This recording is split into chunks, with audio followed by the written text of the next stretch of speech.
faith alone. Upang maligtas ay sa diablo. Why? Paano naging alo ang faith? Tingnan nyo nga ang Romans 18:4, for we are saved by hope. Pangaral na, pangaral na,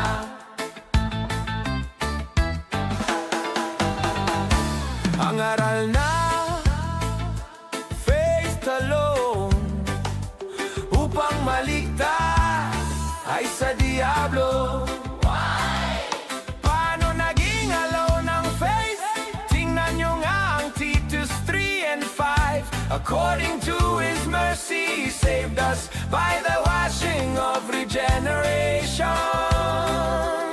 Oh, ang aral na, faith alone for salvation is Antichrist. Why? Tingnan nyo nga ang Hebrews 5 and 9. Jesus was becoming the author of eternal salvation unto all them that obey Him. The truth is, we are saved by grace through faith. Makinig mananampalataya at susunod kay Jesus upang makamit ang kaligtasan na walang hanggan. Huwag padaya, makinig mananampalataya at susunod kay Jesus.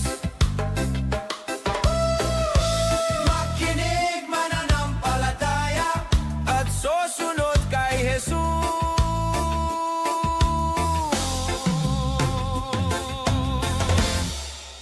Na walang hanggan.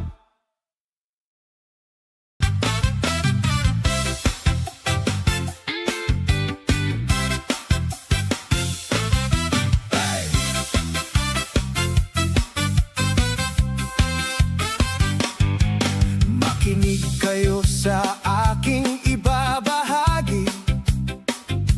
Ano ang tunay na pag-ibig ng Diyos? Hindi siya umibig dahil mabuti ka. Inibig ka niya kahit makasalanan pa. Hindi anghel ang ibinigay niya. Si Jesus ang kaisa-isang anak niya. Kapatid, unawain mo ito. Ang grasya ay hindi lisensya. Ang pag-ibig ng Diyos hindi garantiya para ikaw'y magpatuloy sa kasalanan. Naparito si Jesus, hindi para magtakip, kundi ang kasalanan ay wawasakin. 1:29 papawiin niya. Ano ba talaga ang kasalanan? Makinig ka. 1:1-3-4 ang nagsasabi. Ang kasalanan ay paglabag sa kalooban ng Diyos. Hindi lang ito simpleng pagkakamali, kundi pagbabalewala sa Kanyang salita.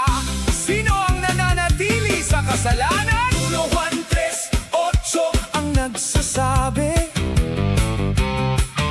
Ang gumagawa ng kasalanan ay sa diablo.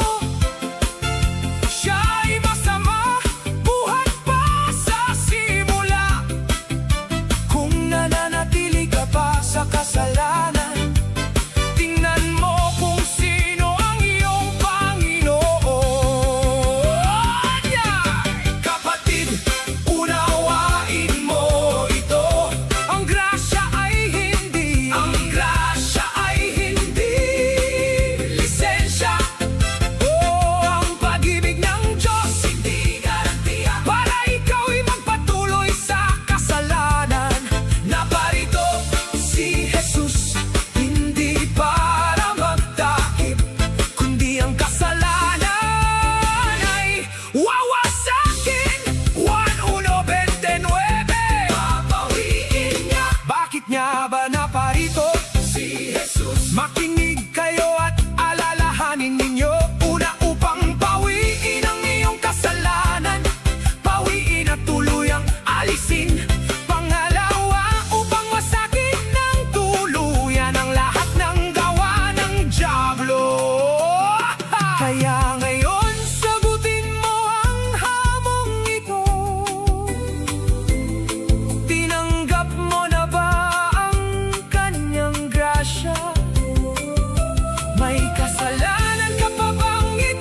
Kumusta po kayo mga giliw na tagapakinig? So, panalangin ko na ang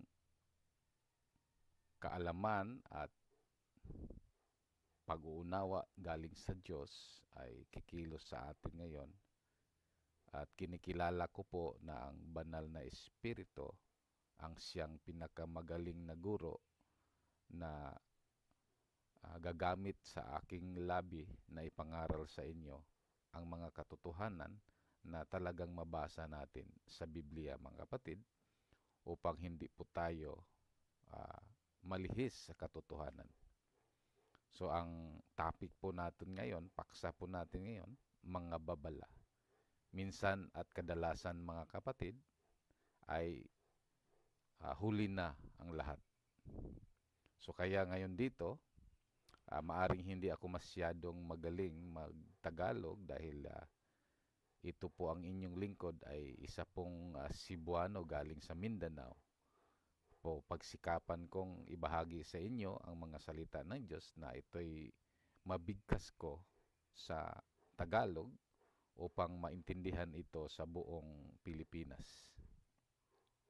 So ngayon, mga kapatid, itong babala na sinasabi ko, huwag po nating kalimutan na ito po ay kailangang malaman natin bago magwakas ang mundo. Ang salitang Gospel of the Kingdom, mga kapatid, minsan narinig na natin o kadalasan na narinig na natin, Ibanghilyo ng Kaharian. Ibig ko lang ipaalam sa inyo na ito po ang tunay na Ibanghilyo ni Kristo. Ito po ang pinakaunang mensahe niya ayon sa Matthew 4:17 at ito rin po ang pangwakas na mensahe bago magwakas ang mundo. So ang ibig sabihin dito, ang Ibanghilyo ng Kaharian or Gospel of the Kingdom, ito po ang tunay na Ibanghilyo ng ating Panginoong Jesucristo. So magsimula na po tayo, mga kapatid. Buksan natin ang ating Biblia sa Galatians 1:6 and 7. Ang sabi dito, I wonder that you are so quickly turning back from the one having called you by the grace of Christ to another gospel. Meron pong another gospel. Ang sabi dito, there are some people who are upsetting you and trying to change the gospel of Christ. Nakasulat po itong talata na ito, more or less, 70 to 100 AD po ito nasulat, kung hindi ako nagkakamali.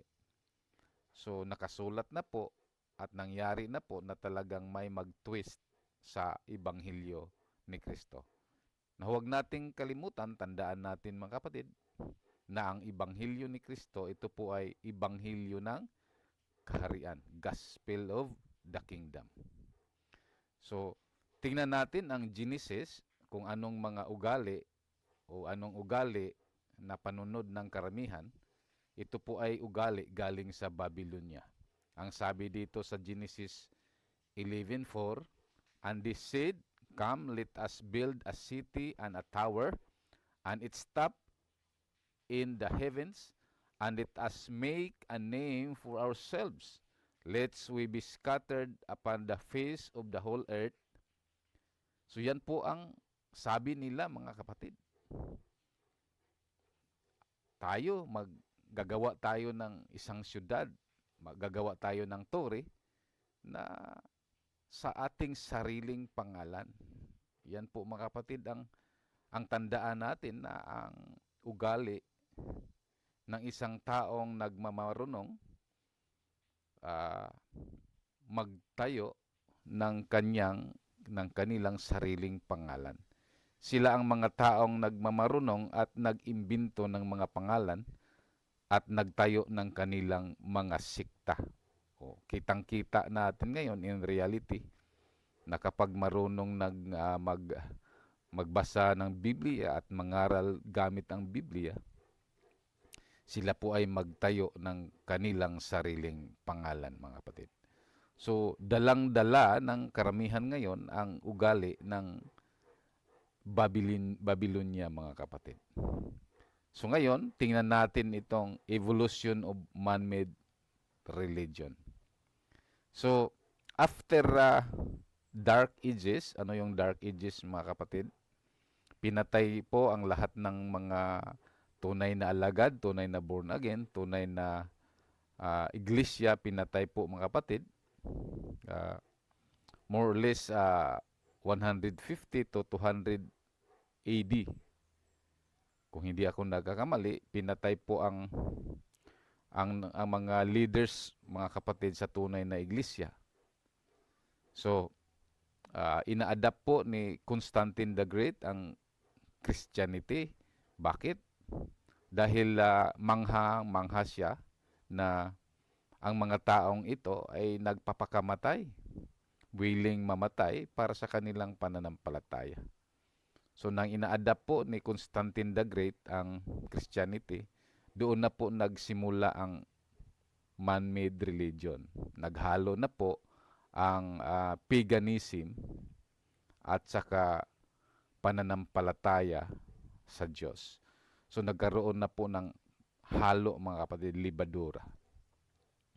So ngayon, nagsimula ito sa Roman Catholic Church o Vatican City, Rome, Italy, led by the Pope and reaching the whole world.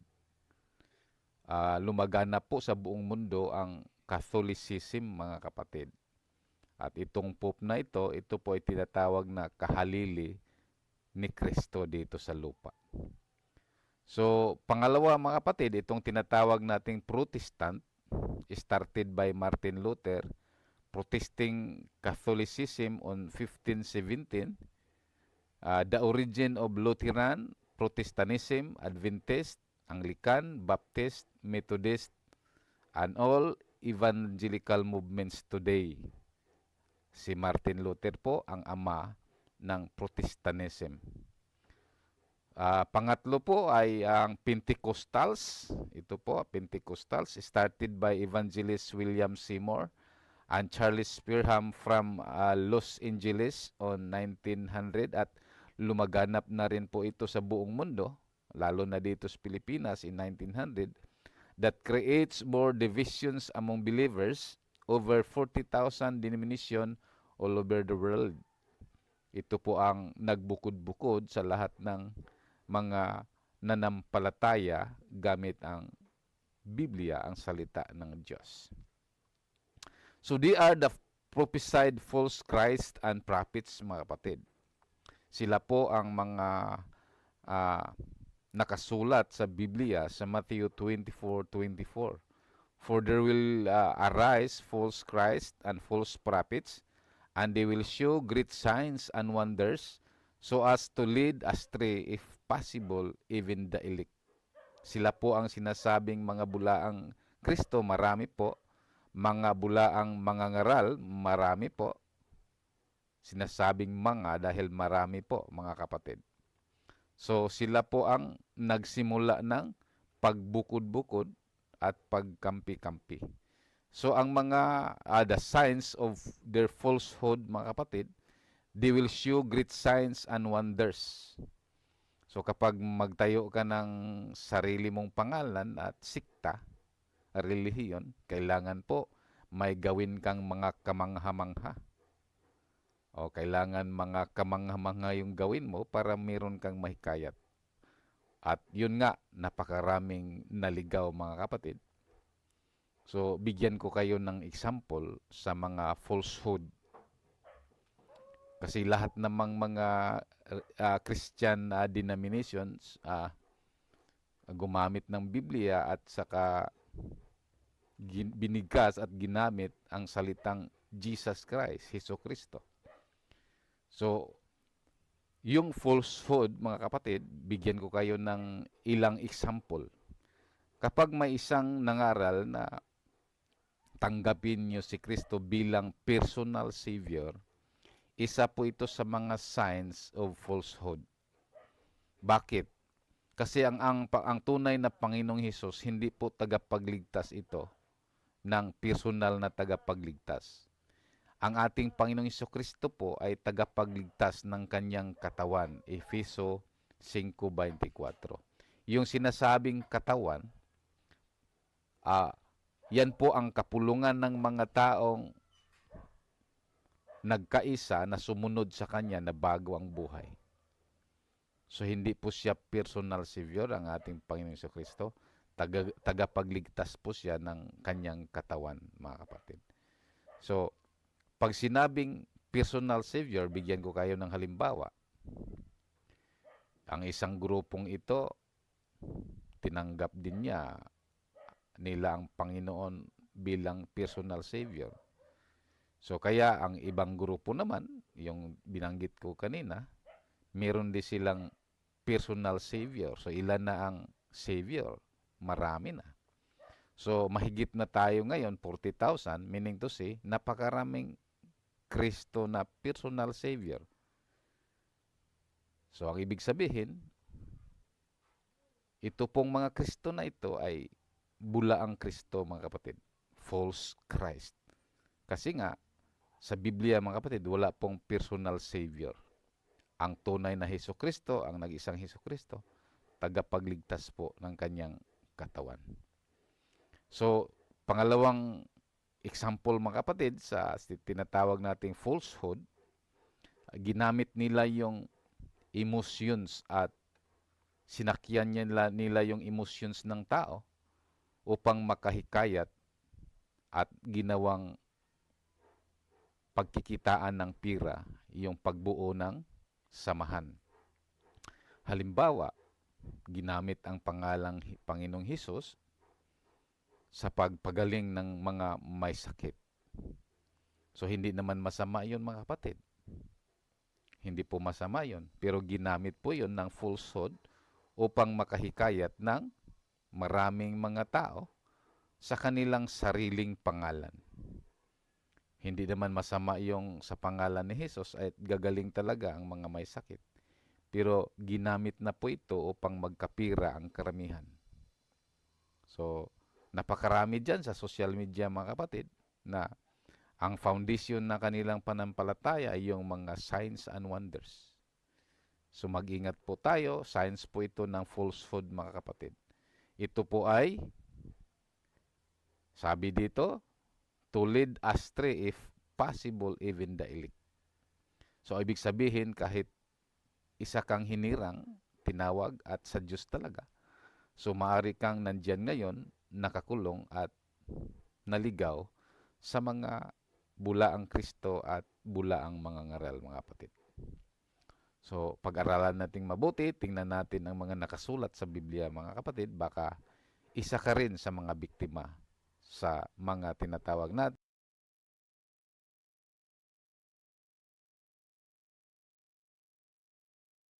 mihang Kristiyano dahil sa mga bulaang Kristo at mga bulaang mga ngaral at hindi po nakapasok dito. So, ito, mga kapatid, basahin na natin yung mga babala.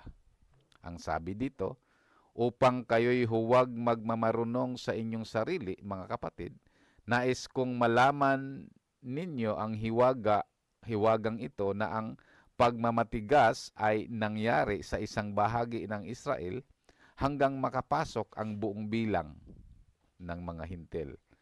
Maliwanag sa Romans 11:25.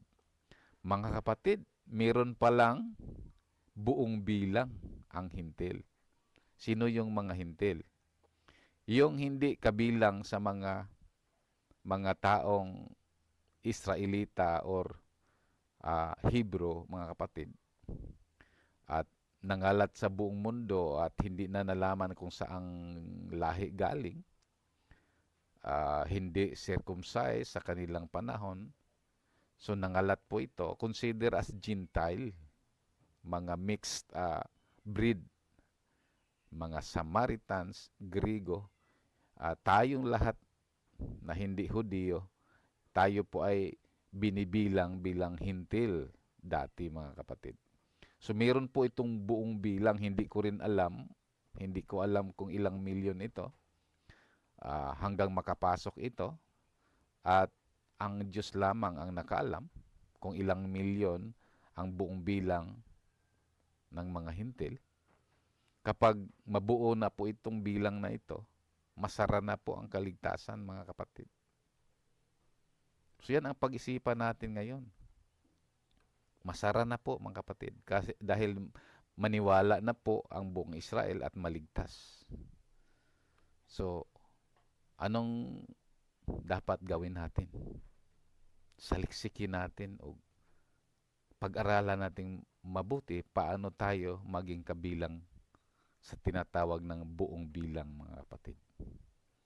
So, sabi dito, bakit na kailangang huwag tayong magpahuli, do not delay?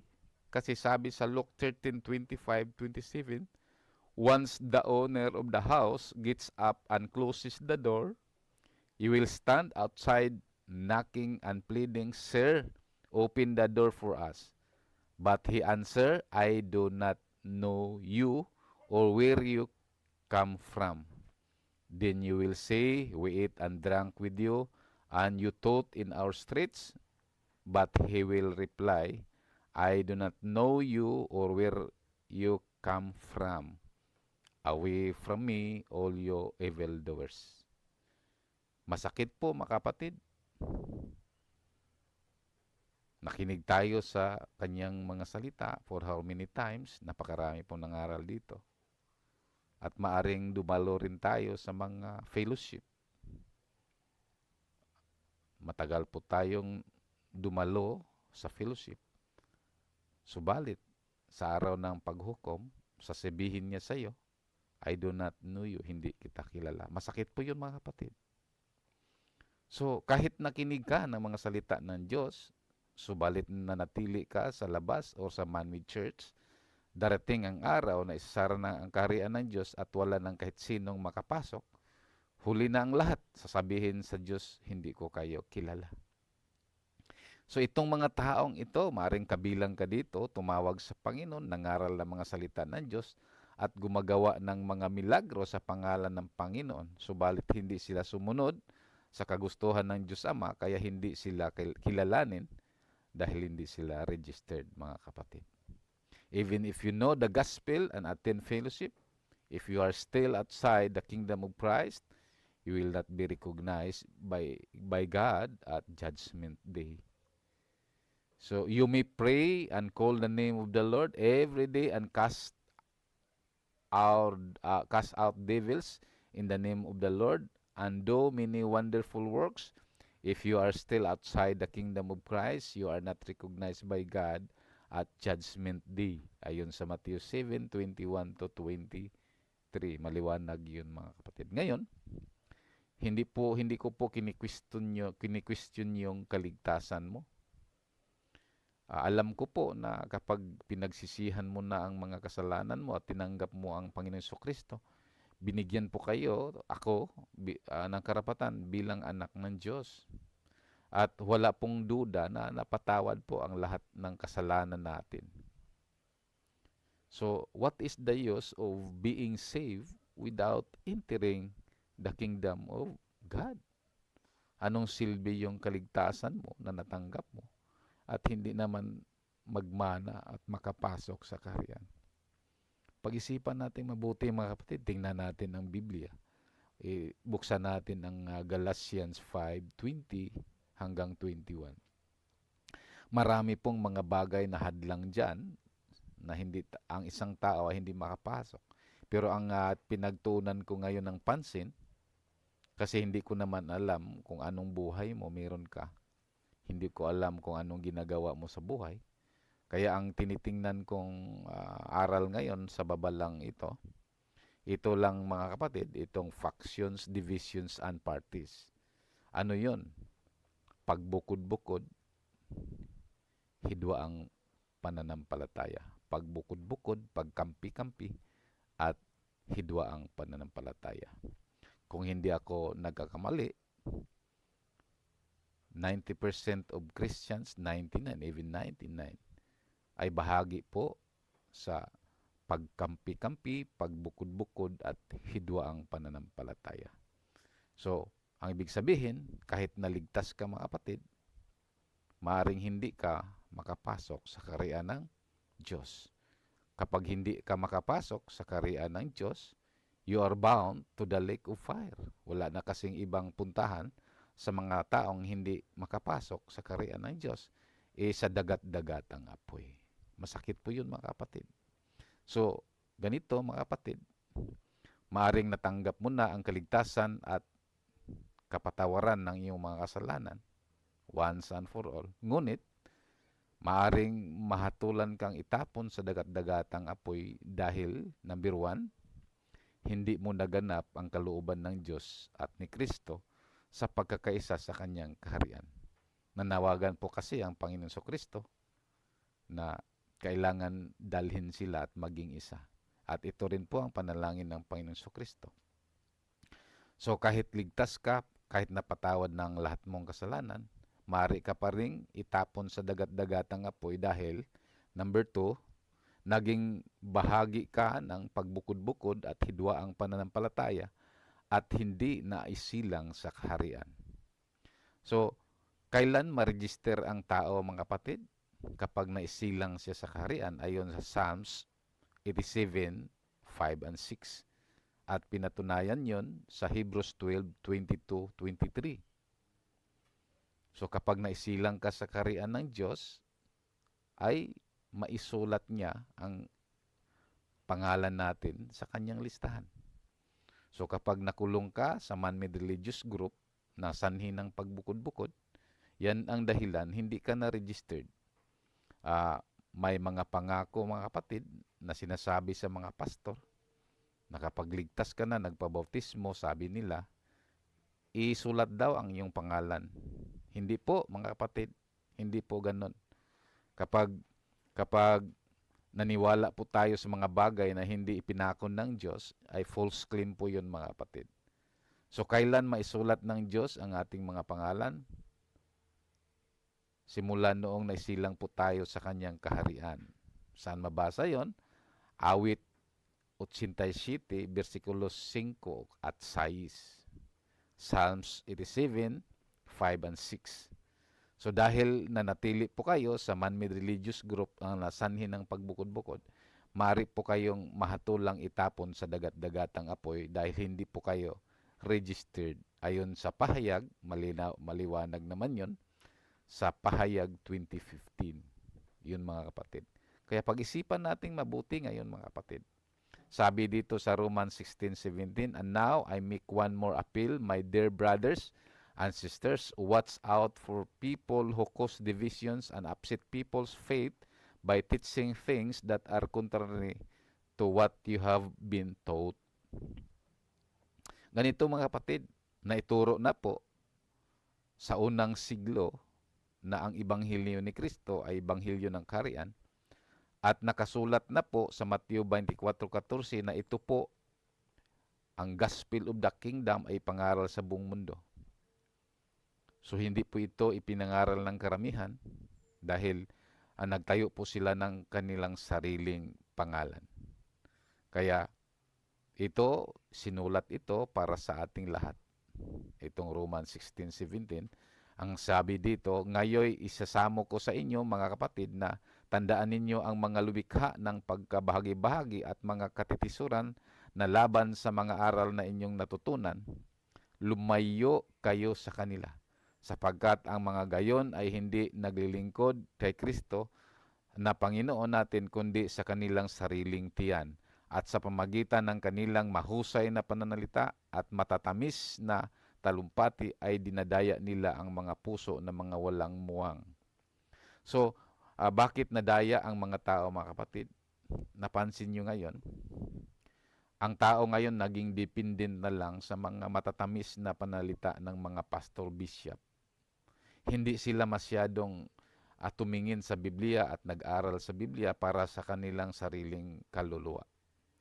Nagiging kliente, masaya sila, naging kliente, nagbigay lamang sila ng tithes at offering sa church, at masaya silang nakinig sa mga matatamis na pangako ng mga pastor.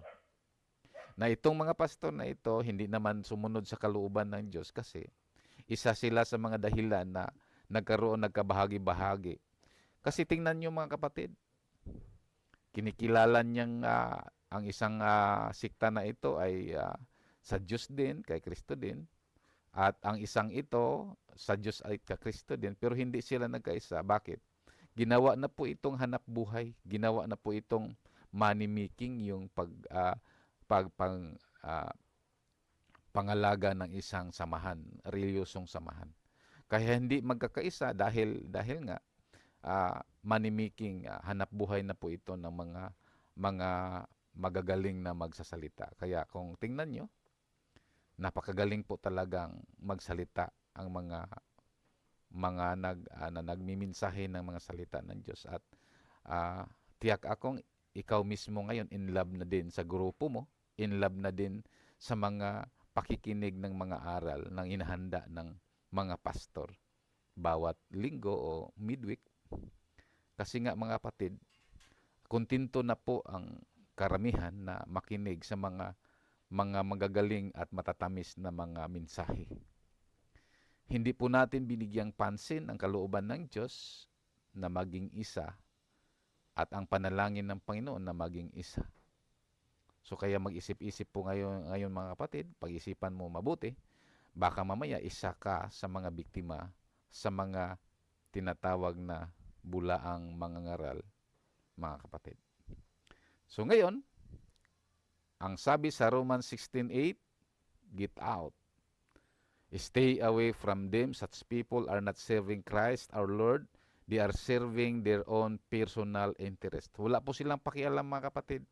Wala silang pakialam matupad yung kalooban ng Diyos Ama na magkaisa. Ang mahalaga, malaki ang tatanggapin nila linggo-linggo. Yan po ang mahalaga sa kanila. Kaya pinagsikapan nilang maghanda ng mensahe na talagang hanggat maaari paiyakin ka at pangakuhan ka ng napakaraming pangako. By smooth talk and glowing words, they deceive innocent people. Yung mga innocent people, mga kapatid, hindi ibig sabihin yung walang pinag-aralan.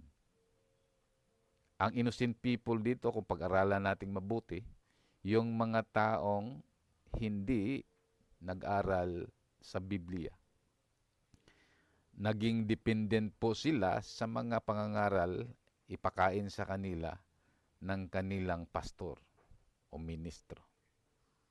So yan po ang ibig sabihin ng innocent people. Naging kontento ka na maging kliyente, mga kapatid. Kliyente ng relihiyon mo. Yun po mga kapatid. Sabi sa 2 Corinthians 6:17, therefore come out from them and be separate, says the Lord. Touch no unclean thing, and I will receive you.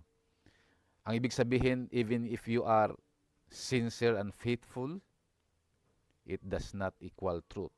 Kahit gaano ka ka-sincere ngayon, hindi ibig sabihin na sa katotohanan ka, mga kapatid. Hindi ko sinasabi ito pang laitin ka. Sinasabi ko ito dahil mahal kita, dahil mahal tayo ng Diyos. Kaya dito mga kapatid, pag-aralan natin mabuti. No? Sabi sa Jeremiah 3:14, 15, and 19, turn, O backsliding sons, and I will bring you to Zion, and I will give you shepherds according to my heart. You shall feed you with knowledge and understanding. But I said, how shall I put you among the sons, and I give you pleasant land, a beautiful inheritance among the hosts of nations? And I said, you shall call me my father, and shall not turn away from me. Pag-aralan po ito natin itong hula na ito. Napakaganda po ito mga kapatid.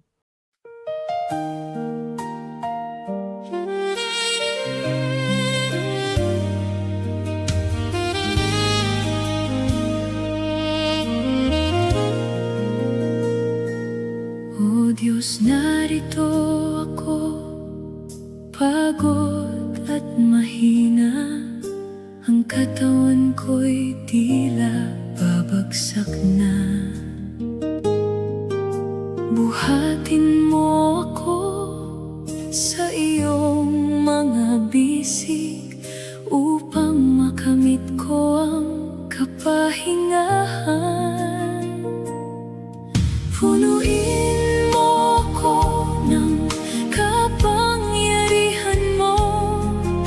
masigla magpupuri at sasamba sa'yo. Palakasin mo ang buong pagkatao ko, pauwiin mo ang kapighatian sa buhay ko. Nais kong magtagumpay sa piling mo.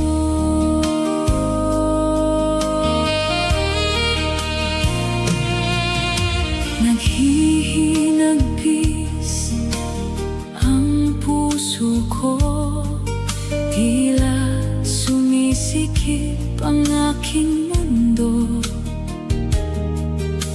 Ako ngayon ay sumasamo sa iyo.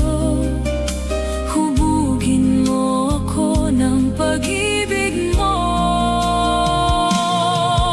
Punuin mo ako ng kapangyarihan mo, nang may galak pagsunod sa kalooban mo.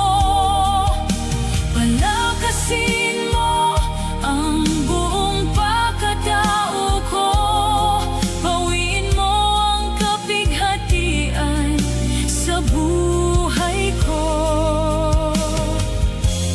Nais kong magtagumpay sa piling mo.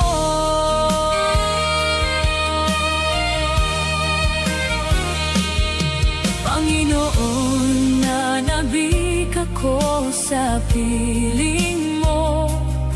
Hindi ko nais na mawalay pa sa iyo. Pag-alabin mo ang kaluluwa ko, baguhin mo ako ayon sa nais mo. Punuin mo ako ng kapangyarihan mo, nang may lakas sa paglilingkod sa iyo. Palakasin mo ang buong pagkatao ko, tanggalin mo ang kabigatan sa buhay ko. Nais kong magtagumpay sa piling mo. Jesus ng himala, ikaw lamang ang pag-asa. Ikaw, Jesus, wala nang iba pa. Sa iyong hipo ako'y magiging buo. Punuin mo ako ng kapangyarihan mo, dahil mangangaral ako ng mga salita mo. Palakasin mo ang buong pagkatao ko, gabayan mo ako tungo sa pagpapala mo. Nais kong magtagumpay sa piling mo. Sambahin ka, Ama, matibay kang sandigan. Purihin ka, Jesus, sa iyong katapatan. Salamat sa Espiritu, nalaan mo. Hallelujah. Luwalhatiin ka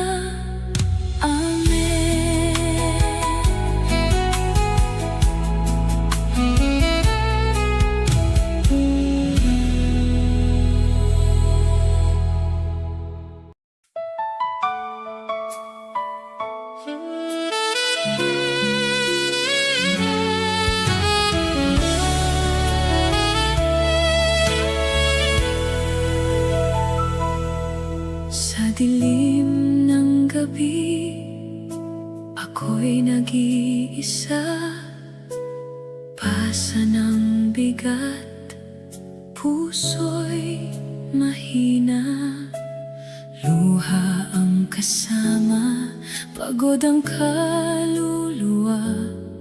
Ngunit tininig mo ang aking panaghoy, Ama. O Jesus, Ikaw ang sandigan ko. Sa gitna ng gulo, Ikaw ang lakas ko.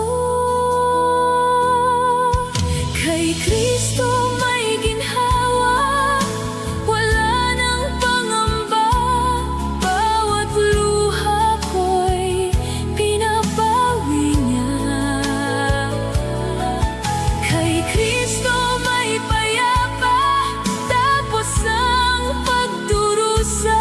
Bawat sugat ko'y hinihilom niya. Hindi mo ako iniwan, di mo pinabayaan. Sa pagsubok, ikaw ang kasagutan. Krus mo ang patunay, pag-ibig mo'y tunay. Pag-asa ko'y buhay dahil sa iyong buhay.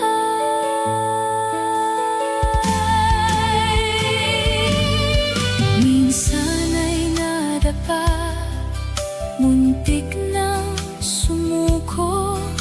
Akala ko noon wala nang dulo, ngunit hinawakan mo ang kamay kong pagod. Inahon mo ako sa putik ng lungkot. Kay Kristo may ginhawa, wala nang pangamba. Bawat luha ko'y pinabawi niya. Kay Kristo may payapa, tapos ang pagdurusa. Bawat sugat ko'y hinihilom niya. Hindi mo ako iniwan, di mo pinabayaan. Sa pagsubok, ikaw ang kasagutan. Krus mo ang patunay, pag-ibig mo'y tunay. Pag-asa ko'y buhay dahil sa iyong buhay. Kahit may unos, di ako matatakot. Kahit may luha, puso'y di mabibigla. Biyaya mo'y sapat, pag-ibig mo'y tapat. Jesus, ikaw lang ang kailangan. Kay Kristo may ginhawa, wala nang pagdurusa. Pag-ibig mo'y sapat, laging tapat.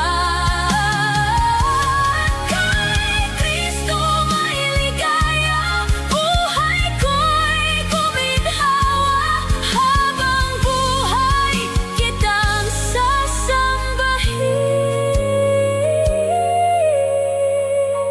Jesus, sa iyo lang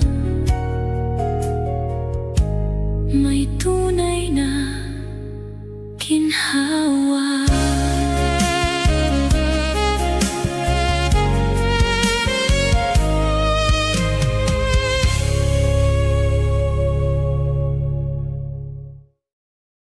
Namin na sa langit, purihin ang pangalan mo, Panginoong Diyos.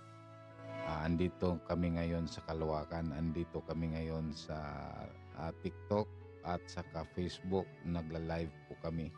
Dahil utos mo po, Panginoon, na ipahayag ang iyong mga salita sa buong mundo. Kaya inanyaan ko lahat ng mga naka-online ngayon na walang magawa. Lord, thank you Father God na magkaroon kami ng time makinig ng iyong mga salita, Panginoong Diyos. So tatalakayin namin ngayon ang tunay at totoong Ebanghelyo, Panginoong Diyos, ayon sa mga nasusulat sa banal na kasulatan. So ibigay namin sa iyo ang kapurihan sa pangalan ni Jesus. Amen. So ganito mga kapatid, magsimula po tayo ayon sa Luke 16:16. Magsisimula na po tayo. Ihanda natin yung mga Biblia natin at mga notes. Sabi dito sa Luke 16:16, "The law and the prophets were until John. From the time the gospel of the kingdom of God is preached every man entereth violently unto it." Pagkatapos, right after mga kapatid, nalampasan ng ating Panginoon ang mga trials doon sa wilderness. Pagkatapos niyang nag-ayuno, nagsimula na po siyang nangaral.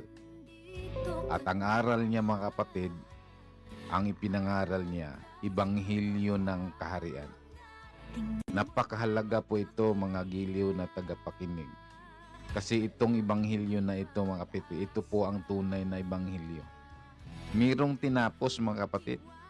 Sabi dito, the law and the prophets were until John. Ano ba itong the law? Itong sinasabing the law mga kapatid, ito po ang mga batas ng Diyos para sa Israel sa pamamagitan ni Moses.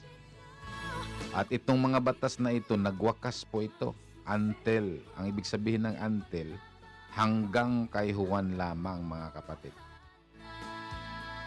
So dapat maintindihan natin ito lalo na sa ating mga kapatiran dyan na mga SDE. Kasi pag sinasabing the law, yan po ang 613 laws. At ito po ay nagwakas mga kapatid hanggang kay Juan lang ito, John the Baptist.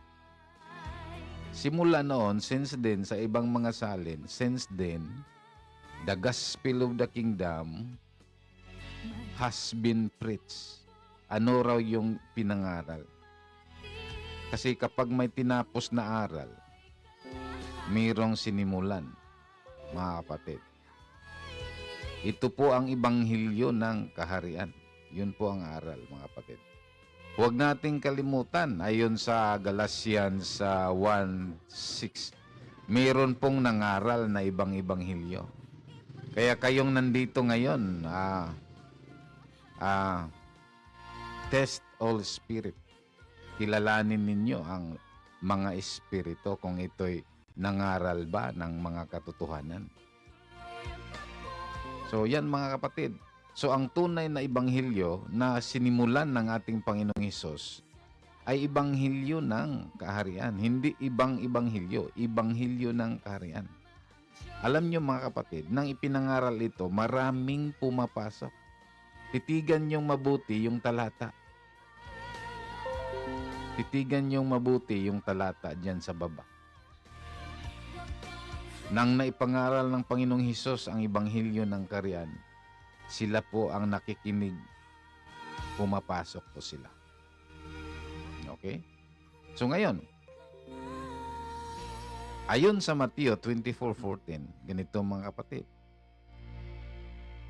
"And this gospel of the kingdom shall be preached in all the world for a witness unto all nations, and then shall the end come." So alam natin mga kapatid, sa mga oras, sa mga ilang araw na ang nagdaan, napakagulo po ang ating mundo, lalo na yung gira ngayon sa Israel at sa Iran. At maraming nagsasabi, malapit na ang wakas. Habang hindi maipangaral ang Ebanghelyong ito mga kapatid, wala pong wakas na mangyayari. Magdurusa ang mga tao, lalo na sa mga taong nasa pananampalataya. Magdurusa mga kapatid. Bakit? Simula pa lang ito ng mga palatandaan. Itong mga gira na ito mga kapatid, ito'y simula lamang ng mga palatandaan. Hindi ito ang wakas. Bakit? Ang wakas, mga kapatid, kapag maipangaral na sa buong mundo, ang alin? Ang Ebanghelyo ng Kaharian. So meaning to say, mga kapatid, Gospel of the Kingdom is the first and the final message before the end of time. So baka mamaya, mga kapatid, iba yung Ebanghelyo na tanggap mo. Hello? Baka mamaya iba yung Ebanghelyo na tanggap mo. Kasi dyan sa Galatians 1:6, meron talagang ibang Ebanghelyo. At ang Ebanghelyo na yan, yun po ang sanhi ng pagbukod-bukod. Yun po ang sanhi ng pagkampi-kampi. At hidwa ang pananampalataya. Bakit? Nasunod po ng mga mangangaral ang espiritu ng Babylonia. Ano yung espiritu ng Babylonia? Yung magtatag sila ng kanilang sariling samahan sa kanilang sariling pangalan. Yan po ang espiritu ng Babylonia, mga kapatid. Kaya ngayon dito, habang nasa pananampalataya ka, siguraduhin mo na yung Ebanghelyo na natanggap mo talagang totoo at tunay na Ebanghelyo. Kung meron kayong mga katanungan ngayon, pwede tayong mag-post, mga kapatid, at isulat ninyo yung mga katanungan nyo. Baka mamaya medyo paspas kayo yung pagbahagi na ako sa mga pulong sa Ginoo. So, dapat isipin natin ngayon. Dapat suriin nating mabuti kung yung Ebanghelyo na tanggap natin, kung ito ba'y tunay na Ebanghelyo, mga kapatid. Hello. Yan, mga kapatid. Okay, magpatuloy po tayo. Itong Ebanghelyo ng Kaharian, and this is the first and the final message, kasi hindi na po si Jesus ang mangaral dito. Kasi wala na si Jesus sa mundo. Dapat yung mangangaral, yung mga pastor, evangelist, dapat sila yung mangaral dito. Ngunit hindi po ito na bahaging mabuti, mga kapatid. So, itong Ebanghelyo ng Kaharian, naglalaman po ito ng number 1. Ito po ang laman ng Ebanghelyo ng Kaharian. Number 1, salvation by grace through faith. Ito po ang laman ng Ebanghelyong ito, mga kapatid. Kaligtasan sa biyaya sa pamagitan ng pananampalataya. Ano ito? Kasi patay tayo, mga kapatid. Bakit grasya? Bakit biyaya? Kasi wala pong magawa ang isang patay. Sabi diyan sa Ephesians 2 verse 1, mga patay tayo sa espiritu. Bakit biyaya? Kaligtasan sa biyaya. Kasi wala pong magawa ang isang patay. Kahit anong gawin ng tao. Yan po ang ibig sabihin ng religion, religare. Human idea, human ideas to connect God. Yan po ang idea ng tao upang makunik ang kanyang sarili sa Diyos. Hindi po magawa ng tao. Hindi po kakayanin ng tao ng kanyang sariling paraan, ng kanyang sariling gawa upang siya ay makunik sa Diyos. Kaya ang laman ng Ebanghelyo ng Kaharian, mga kapatid, salvation by grace through faith. Huwag lang lagyan nating alon. Kasi paglagyan natin ng alon, diyan naging bulaan ang isang mangangaral. So ngayon, mga kapatid, salvation by grace through faith, para ano ito? This is for spiritual resurrection, upang maidugtong muli, maikonik muli yung spiritual life natin na nawala. Tingnan yung mabuti yung Ephesians 2 verse 5. Patay tayo sa espiritu, niligtas tayo sa biyaya, reconnection, binuhay tayo sa espiritu. Yan po ang dulot ng salvation by grace. Quicken in the spirit. Binuhay tayo sa espiritu. Yan po ang salvation by grace, mga kapatid. Hindi ito masyadong naunawaan ng karamihan. Lalo na itong mga sumusunod sa mga aral ni John Calvin. Right after, mga kapatid, right after nag-protest si Martin Luther 1517, ay after many years, more or less, kung hindi ako nagkakamali, 1530 to 40, nabuo yung Reformed Theology by John Calvin. Si John Calvin po ang nag-emphasize ng once saved, always saved, eternal security, at saka salvation by faith alone. So mag-ingat po tayo dito, mga kapatid. Yung Reformed Theology ni John Calvin. Kasi, yes, pwede nating sabihin yung salvation by grace, once saved, always saved. Yes, I accept it. May punto yon. At itong eternal security, yes, may punto yon. Pero itong salvation by grace, itong salvation through faith alone, yan po ang delikado, mga kapatid. Delikado po yun. Kaya marami ngayong nag-aangkin na Christian, kahit gumagawa ng kabulastugan, hindi sumunod sa Diyos. Dahil para sa kanila, ayon sa aral ni John Calvin, once saved, always saved, salvation through faith alone. Kaya mag-ingat tayo dyan, mga kapatid. Disgrasya tayo dyan. Hindi maaring ang kaligtasan sa pamagitan ng pananampalataya lamang. Number one, we need to believe what the faith we have. We need to believe our faith. So anong kaibahan ng believe at faith? So iba po ang believe, iba po ang faith.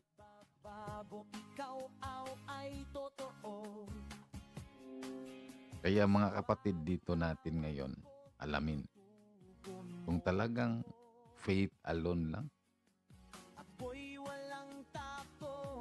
So, ito po ang laman ng Ebanghelyo ng Kaharian. Salvation by grace through faith. Huwag lang lagyan ng alone. Huwag lagyan ng alone. Diyan tayo maging bulaan kapag lagyan natin ng alone. So pangalawang laman ng Ebanghelyo ng Kaharian, mga kapatid, salvation eternal. Bakit nasabi ng Panginoon na continue in the faith? Kasi nang binuhay tayo sa Espiritu, salvation by grace, binuhay tayo sa Espiritu, kailangan po magpatuloy tayo sa pananampalataya. Kasi tayong mga binuhay sa Espiritu, tayo po ang may kakayanang gagawa ng kabutihan. Yun. Tayo po ang may kakayanang sumunod sa kalooban ng Diyos. Tayong mga binuhay niya sa Espiritu. Kaya dapat lang, mga kapatid, ipagpatuloy natin yung pag-aaral dito. So pangalawang laman ng Ebanghelyo ng Kaharian, itong salvation eternal. Ito naman sa pamagitan ng pagsunod kay Kristo. Hindi po ito grasya, hindi po ito by grace. Kasi binuhay na tayo sa espiritu eh, wala tayong magawa. So by grace. Meaning to say 100% God's effort. Pero itong salvation eternal, hindi po ito grasya. Patunayan ko sa inyo na hindi po ito grasya. Buksan ninyo yung Hebrews 5:9. So, buksan natin yung Hebrews 5:9, mga kapatid. Sige, kunin nyo yung Bible ninyo para hindi kayo maluloko ng mga ngaral. Hindi kayo maalinlang, mga kapatid. So, Hebrews 5:9. Saan na ba yung Hebrews? Ito, nandito. So, ayun dito sa Hebrews 5:9. Sabi dito, sa King James tayo. Ito, King James tayo. And being made perfect, si Jesus yun. He became the source, the author of eternal salvation unto all them that obey Him. Yun palang salvation eternal o eternal salvation, ang mga makatanggap nito, ang pinaka-recipient dito, yung mga sumusunod. Unto all them. Yan po ang sinasabi sa Hebrews 5:9. Unto all them that obey Him. So, sino raw ang makatanggap ng walang hanggang kaligtasan? Yung mga sumusunod sa Kanya. So, hindi po ito grasya. Kasi nga, award o reward ito sa mga obedient.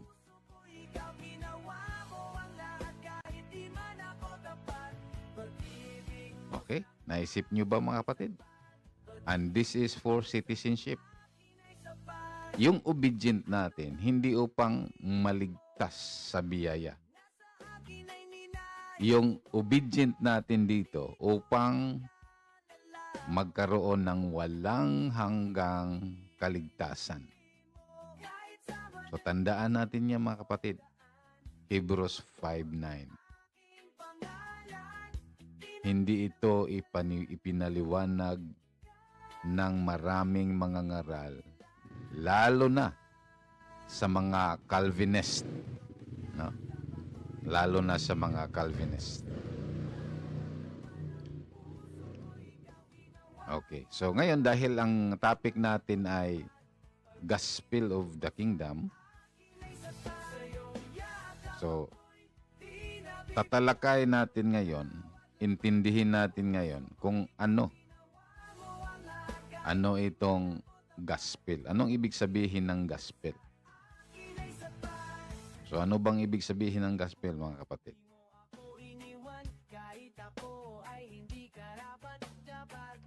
So, ang ibig sabihin ng gospel, good news. Shout out diha kay Ate Delia Kapangpangan. Ito ang pinaka-faithful na followers at tagapakinig ng ating programa dito sa Garing Consolacion, Cebu. God bless you, Ate Delia. At sa lahat ng mga kapatiran dito sa Garing Consolacion, Cebu. So, ang ibig sabihin ng gospel ay good news kasi hindi natin maipangaral ang mga bagay na ito kung hindi natin maiintindihan kung ano ito. Pag sinabing kingdom gospel or gospel of the kingdom, paano mo maibahagi ito kung hindi mo naintindihan ito? So, ang ibig sabihin ng gospel is good news. At ano naman ibig sabihin ng kingdom? So, ang ibig sabihin ng kingdom is domain of a king. Yun, mga kapatid. Domain of a king or a certain place governed by a king. Yan po ang ibig sabihin ng kingdom. Kung hindi mo naintindihan ito, paano mo maibahagi ito? Tila kay dalim That's why sa Diyos wala pang wakas na naganap. Bakit? sa mga Hindi ito lagi niya. na ibahagi ng wasto. O tingnan nyo mga kapatid. Ayon, balikan natin yung Mateo 24:14. Hindi gira yung palatandaan ng wakas ng mundo. Mateo 24:14, kapag maipangaral na sa buong mundo ang Ibanghilyo ng Kaharian, darating na ang wakas. So bakit walang wakas? Kasi nga hindi nga naipangaral ng maayos. Kasi gumagawa sila ng kanilang sariling ibanghilyo. Yun mga kapatid. So, nang ina-adapt ni Constantine the Great yung Kristyanismo and carried out by so-called Roman Catholic Church noong 313 CE na nagkaroon ng kapangyarihan ang Roman Catholic Church by Constantinople. Kapangyarihan nga maipalaganap sa buong mundo yung aral nila. At nang nagprotesta si Martin Luther noong 1517, yan po ang simula ng Protestantism. At naipalaganap na rin ito sa buong mundo. At sa 1900, dumating naman yung Pentecostalism. Yung mga Amerikano from Los Angeles at nagkabuo ng napakaraming denominasyon, sikta. At lumaganap na rin ito sa buong mundo ang kanilang mga mensahe. Ngunit walang wakas na nangyari. Bakit? Hindi buo yung aral na Ibanghilyo. Gumagawa sila ng sarili nilang pangalan. Kaya walang wakas na nangyari. Dapat ma-initiate na yung millennial kingdom, mga kapatid.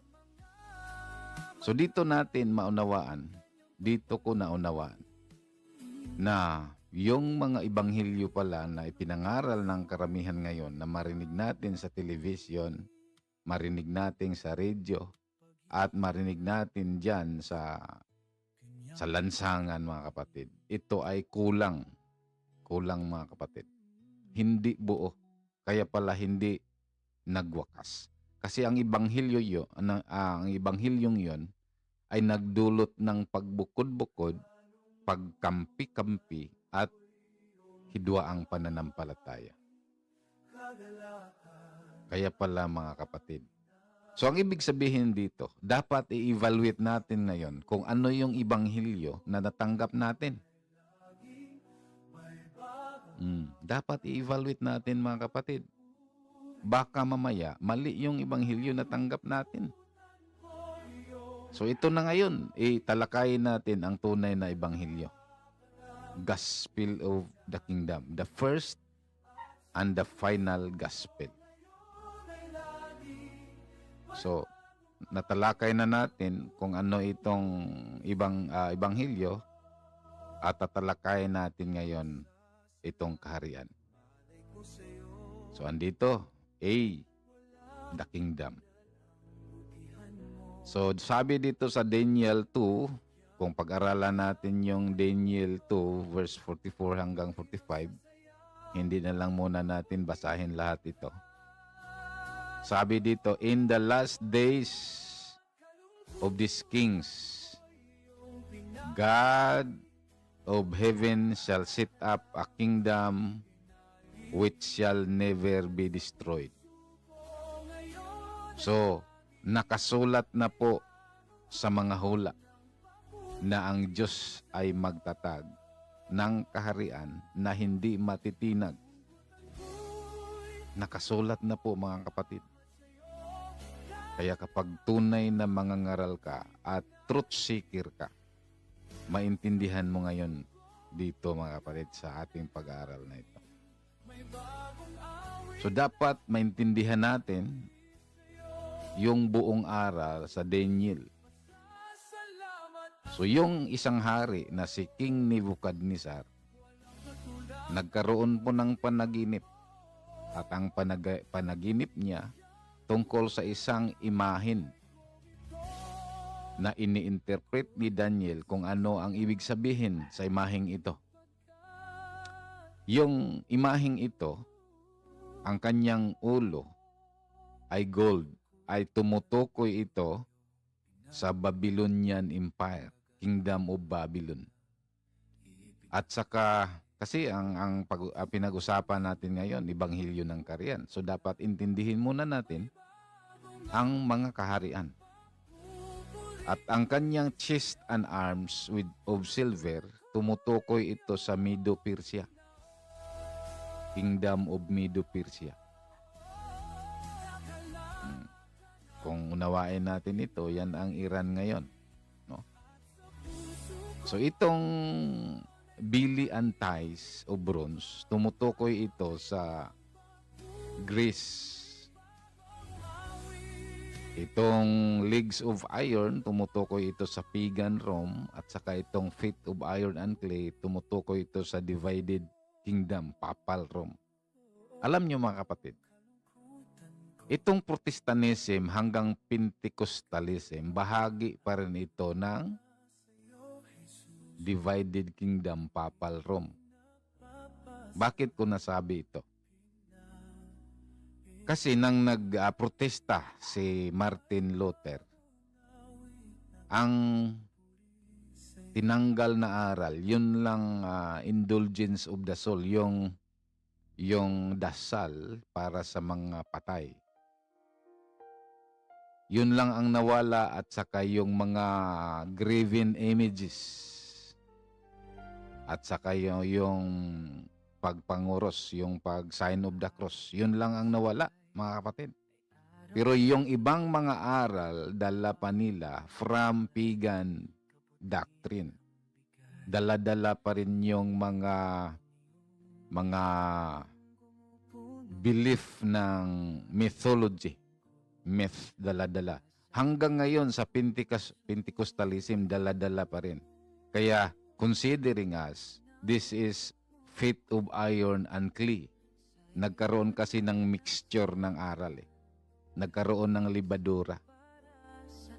Kapag hindi ka mag-aral ng mabuti, kapag ang isang pastor, evangelist, hindi mag-aral ng mabuti, maaring hindi niya namalayan na ang kanyang aral ay mayroon pang halong libadura or mythology. Myth. Kaya ito mga kapatid, intindihin natin ngayon. Kasi tumutukoy ito sa mga kaharian, kasama na dito ang kanyang mga aral. So anong nangyari? Anong nangyari sa limang kahariang ito? So basahin natin mga kapatid, anong nangyari? Napakagandang mag-aral mga giliw na tagapakinig. Sabi dito, and the stone that struck the image became a great mountain and filled the whole earth. Yung imahe na sumisimbolo sa limang kaharian, dinurog ng isang bato. At ang isang batong ito, mga kapatid, nagiging bundok at lumaganap sa buong mundo. Meron pong pahiwatig dito. Yung mo si Pablo. Kapag hindi ka nagkaroon ng unawa galing sa Diyos, talagang blanco Pablo, ang isang martirer ni Jesus. mananalangin. Buti na Pero lang kapag wala pang may ICC unawa mo, ka dapat galing sa Diyos, ICC. maiintindihan mo ngayon kung ano talaga itong kaharian ng Diyos. Kasi dinurog yung 5 kaharian. Diba? Dinurog yung 5 kaharian. So ayon sa pangako ng Diyos, magtatayo siya ng kaharian. Kaya ang topic natin ngayon, Kingdom Gospel, kasi ito po ang tunay na ebanghelyo. So nag-promise ang Panginoon na magtayo siya ng kaharian. In the days of these kings, the God of heaven shall set up a kingdom which shall never be destroyed. Hindi yung literal geographical Israel ngayon, mga kapatid. Ito ang intindihin natin ngayon. Kasama ito sa kasaysayan ng pagkadurog itong mga kaganapan ngayon sa Israel at Iran. So ito, basahin natin. Napakaganda po ito. Sa Daniel 2:45. The great God, ito mga kapatid, the great God has shown your majesty what will happen in the future. The dream is true and its meaning is certain. Ang Diyos Ama, mga kapatid, ipinahayag niya ang kanyang kaluwalhatian at talagang sa mga huling araw, talagang magaganap ang panaginip at ito'y mapagkakatiwalaan, mga kapatid. So kaya talagang nagkaroon ako ng kagalakan dito. Kasi nanggaling din ako sa man-made church. I am also a product of man-made church. Ngayon, naintindihan ko. Hindi pala denomination, hindi pala relihiyon ang kinahahantungan ng mga niligtas niya. Bagkus, dapat sa kaharian, mga kapatid. So, ang promise ng Panginoon, in the last days, magtatag siya ng kaharian. Excited ba kayo, mga kapatid? At ngayon, ito na. Ito na nga. Napakalinaw. Malinaw pa sa sikat ng araw. Maliwanag pa sa sikat ng araw. Sabi dito sa Psalms 102 verse 16. Ang Diyos mismo ang nagtayo. Di ba mga kapatid? Tingnan nyo mabuti. Tingnan niyo yung Biblia ninyo. Ang Diyos mismo ang magtayo. Sabi niya sa Psalms 102:16, for the Lord build up Zion and appear in His glory. Yan ang pinagtataka ko sa ating panahon ngayon. May mga taong galit sa Zion. Yan ang ipinagtaka ko. Yung mga religious, mga modern Pharisee ngayon, mga kapatid, mga modern Pharisees ngayon, andyan lang. Galit sila kapag mangaral ako ng kaharian. Galit sila kapag nangaral ako ng Zion. Well, in fact, napakaliwanag naman na ang Diyos po ang nagtatag ng Zion. God Himself is the founder of Zion. Sino kayang Diyos na kinikilala ng mga tao ngayon? Kasi maliwanag naman dito sa Isaiah 14:32, the Lord has founded Zion. Tingnan nyo sa Biblia ninyo, baka ibang nakasulat dyan. Tingnan ninyo mga kapatid, sa lahat ng mga nakikinig ngayon dito sa TikTok at saka dyan sa Facebook live tayo ngayon. Tingnan nyo yung anong nakasulat dyan sa Isaiah 14:32. Kung talagang truth seeker kayo, tingnan nyo mabuti. So, ang Diyos mismo ang founder dito mga kapatid. Nang naitatag niya ito, inilagay niya dito si Jesus bilang hari. Napakaganda kapag mag-aral po tayo.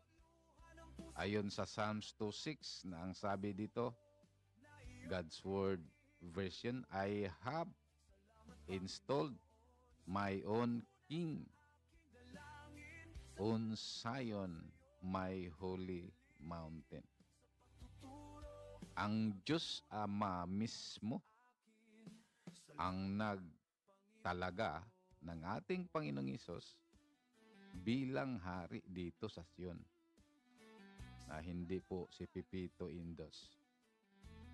Kasi merong mga nagparatang sa akin na nagtayo daw ako ng kaharian doon sa Mindanao. Na mali po. Malinaw po dito sa ating topic ngayon na ang Diyos Ama po ang nagtatag. Ang Diyos Ama po ang founder at dito ang Panginoong Hesus po ang nakatalaga bilang hari. Malinaw yan. So itong Panginoong Hesus na ito po ang totoong Hesus mga kapatid. Bakit ko nasabing ito ang totoong Hesus? Kasi mayroon po mga bulaang Kristo sinasabi sa Matthew 24:24. So for your information, hindi lahat ng Hesukristo ay totoo. Kasi mayroon pong bulaang Kristo na sinasabi sa Matthew 24:24. So ang totoong Hesukristo na ipinangaral ko sa inyo ngayon, ibinahagi ko sa inyo ngayon dito sa TikTok, dito sa Facebook. Ito po ang totoong Kristo na italaga po siya bilang hari sa Sion. Hello. At itong Hesus na ito, siya rin ang tinaguriang pintuan. He is the door. At itong Hesus na hari sa Sion na ang Diyos Ama mismo ang nagtalaga sa kanya dito, siya rin ang tinaguriang the way, the truth, and the life.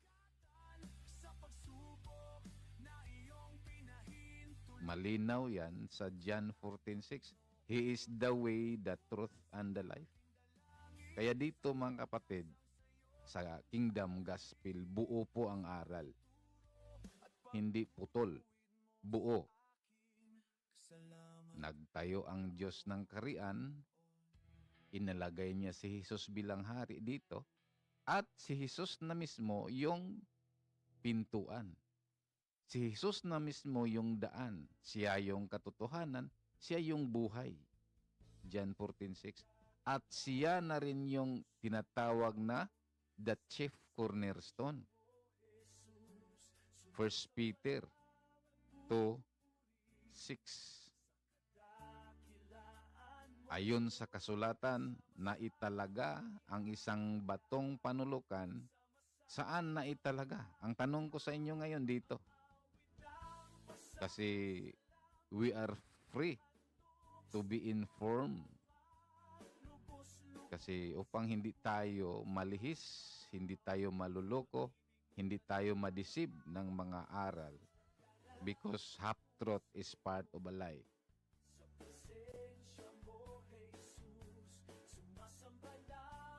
Ang batong si Jesus na italaga po bilang batong panulukan saan? Sagutin nyo mga kapatid. Sa Sion lang po ito na italaga. Kaya mag-isip-isip kayo mga kapatid. Kung sa tingin niyo na hindi pala dyan sa grupo nyo na italaga, umalis na kayo dyan. Kasi kapag nagkaroon kayo ng Jesus na hindi naman sa Sion, kabulaan yun. It will make sense.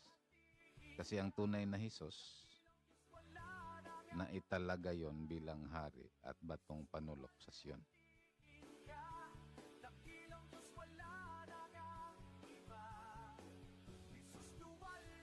Malinaw ang nakasulat sa banal na kasulatan.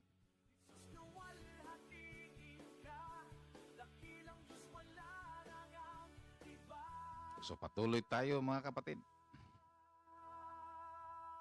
So there are, kasi ang topic natin, Kingdom Gospel, ang tinatalakay natin ngayon yung Kingdom muna. There are 3 components of the kingdom. Ano yon? Number 1, domain founded by God. Ang pangalan ay Zion. Number 2, the king, yung hari. Walang iba. Ang Diyos mismo nagtalaga kay Jesus. Installed by God. Pangatlo, itong citizens called by God.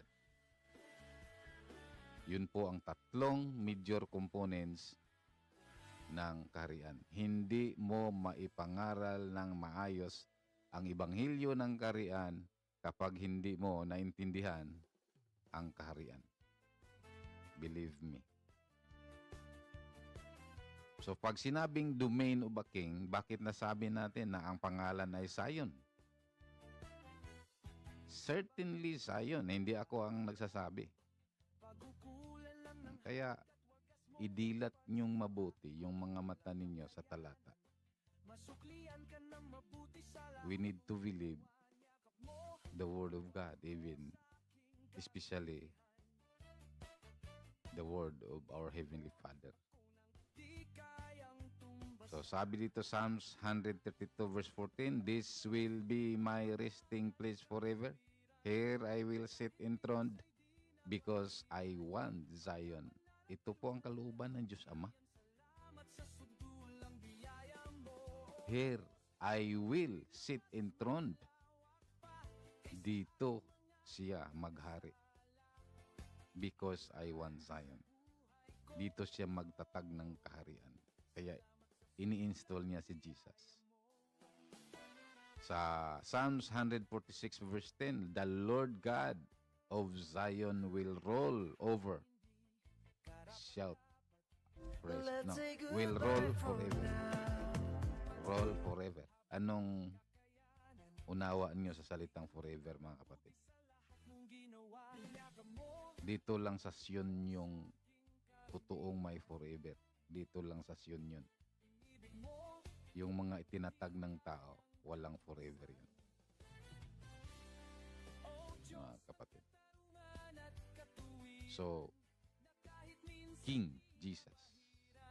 Talaga bang pinatunayan na ang hari sa Sion ay si Jesus? Yes.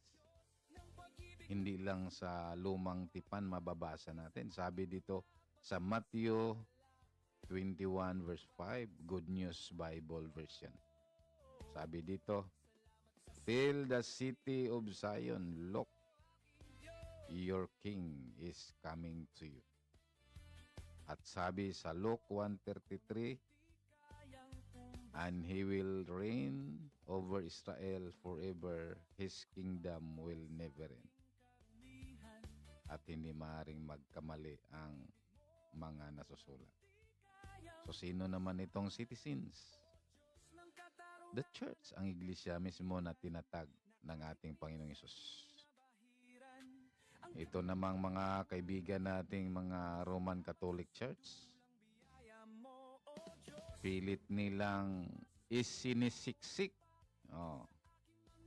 Pilit nilang isiksik ang Roman Catholic Church dyan sa Matthew 16:18.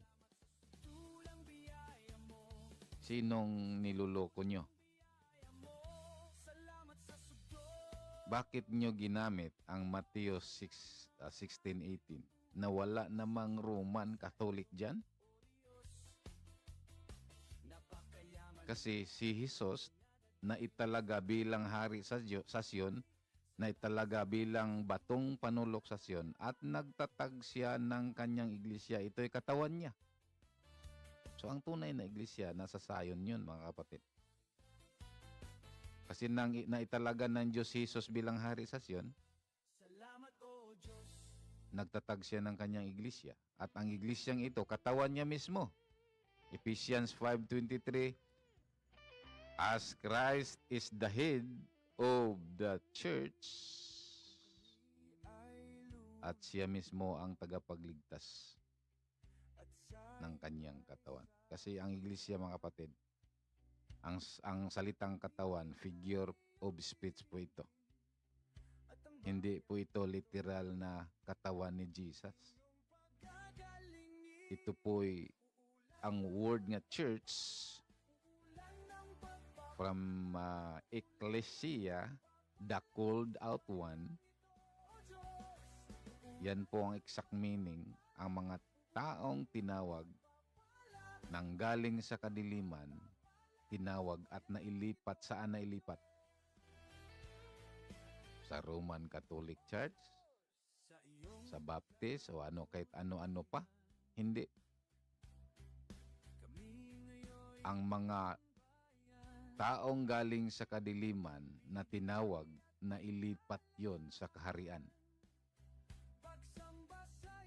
Hello. Saan mababasa? Dapat basahin natin. Colossians 1:13. Niligtas niya tayo mula sa kadiliman at inilipat saan? Sa kaharian ng minamahal na anak, na siyang kinaroroonan ng katubusan. So the destiny, ang nililipatan ng tunay na mga tinatawag ng Diyos na mula sa kadiliman, hindi sa relihiyon, hindi sa denominasyon, hindi sa sikta, kundi malinaw ang nakasulat na sila ay nailipat sa kaharian ng minamahal na anak. Ano naman ang pangalan ng kaharian ng minamahal na anak? Sion po. Kasi ang Diyos Ama mismo ang nagtalaga kay Jesus Christ bilang hari at batong panulok sa Sion. Kaya dapat malinaw. Malinaw ang pag-uunawa, mga kapatid. Kingdom, ang pangalan ay Sion, ang hari si Jesus, at ang pinagharian niya, ang iglesia. Ang iglesia, mga kapatid, binubuo ito ng lahat ng tribo kung sila ay sumasampalataya kay Jesus Christ. Sila ay naihugpong bilang isang katawan, church. Mga tao ito, hindi ito building. Hindi ito relihiyon, hindi ito denominasyon, mga kapatid. Itong tinatawag na church. Ito po ay mga tao mula sa kadiliman at nailipat dito sa kaharian ng minamahal na anak. Kapag honest ka sa iyong pakikinig at ng iyong, ito illustration lang ito, mga kapatid. Huwag niyong isipin na ito talaga ang dinodrawing ko lang ito to illustrate my presentation. Drawing lang yan, mga kapatid, upang maunawaan natin ang aral, ang tunay na ebanghelyo ni Kristo. Yan po ang tamang unawa. So ngayon, natapos na natin yung kingdom kasi ang topic natin kingdom gospel. So natapos na natin ang kingdom, ang pangalan niya ay Sion. Ngayon, ano naman itong good news? So palagi tayong nakikinig ngayon, nakabukas ang ating television sa Gira. At mga balita, mga chismis, ang iba dyan, mga maling informasyon. Fake news ang iba. So dito, makinig tayo sa good news. Number 1, God's eternal plan is to save Zion and her converts. Saan mabasa? Baka mamaya sabihin nyo, nag-iimbento lang tayo. Hindi tayo nangangaral dito ng imbento. Nangaral tayo dito kung ano yung nakasulat sa kasulatan. So sa World English Bible version, Isaiah 1:27, sabi dito, Zion shall be redeemed with justice, and her converts with righteousness. Bakit ginamit dito ang Zion? Sabi kanina, ito ang pangalan ng kaharian.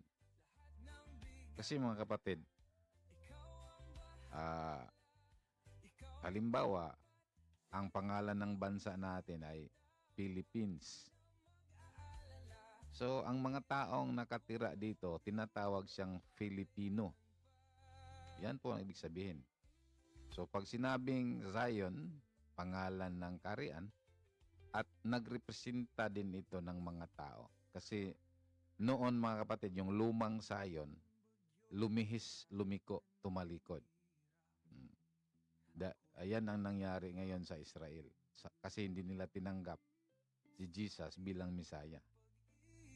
So, sabi dito, Zion shall be redeemed. So, ibig sabihin dito, ang bayan ng Diyos, talagang ililigtas yan ng Panginoon. Hindi natin maaring kundinahin yung Israel ngayon, yung Jewish ngayon. Bakit sila nagaganon? Dahil matitigas ang ilang mga ulo. Hindi nila tinanggap si Jesus. Pero alamin natin, ayon sa mga hula, talagang ililigtas sila mga kapatid. Kung hindi man nahirapan ng Diyos sa mga hintil na ihugpong muli, ihinihugpong tayo doon sa Kanya, o hindi rin mahirap sa Diyos na ibalik niya ang Kanyang bayan sa Kanyang bilang sariling bayan. So, titigan yung mabuti ang talata. Zion shall be redeemed with justice. So, bakit itong bayan ng Diyos mga kapatid, binigyan sila ng mga batas, kaya sa pamagitan ng hustisya. Kasi noon mga kapatid, ngipin sa ngipin. Yan ang batas nila noon ngipin sa ngipin. So, ililigtas sila sa pamagitan ng hustisya. May isang bayan dito. And, pag sinabing and, that is another group of people.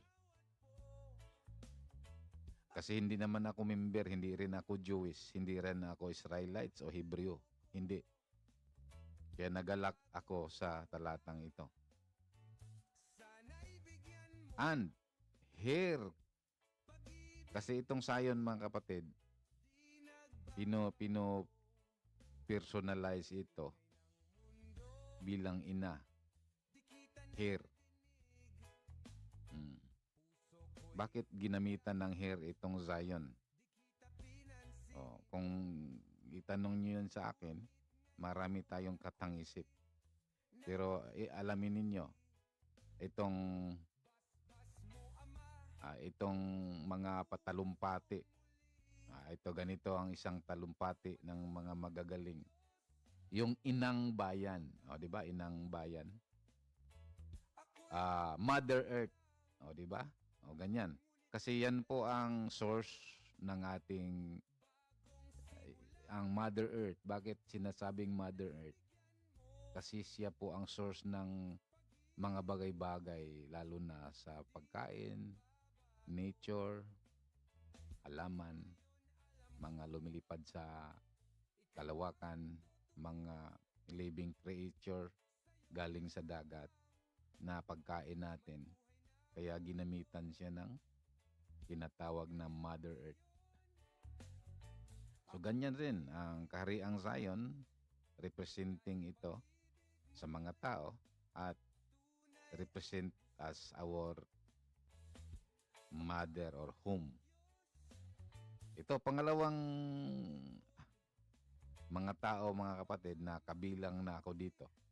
And her converts with righteousness. So, dalawa ang iligtas dito.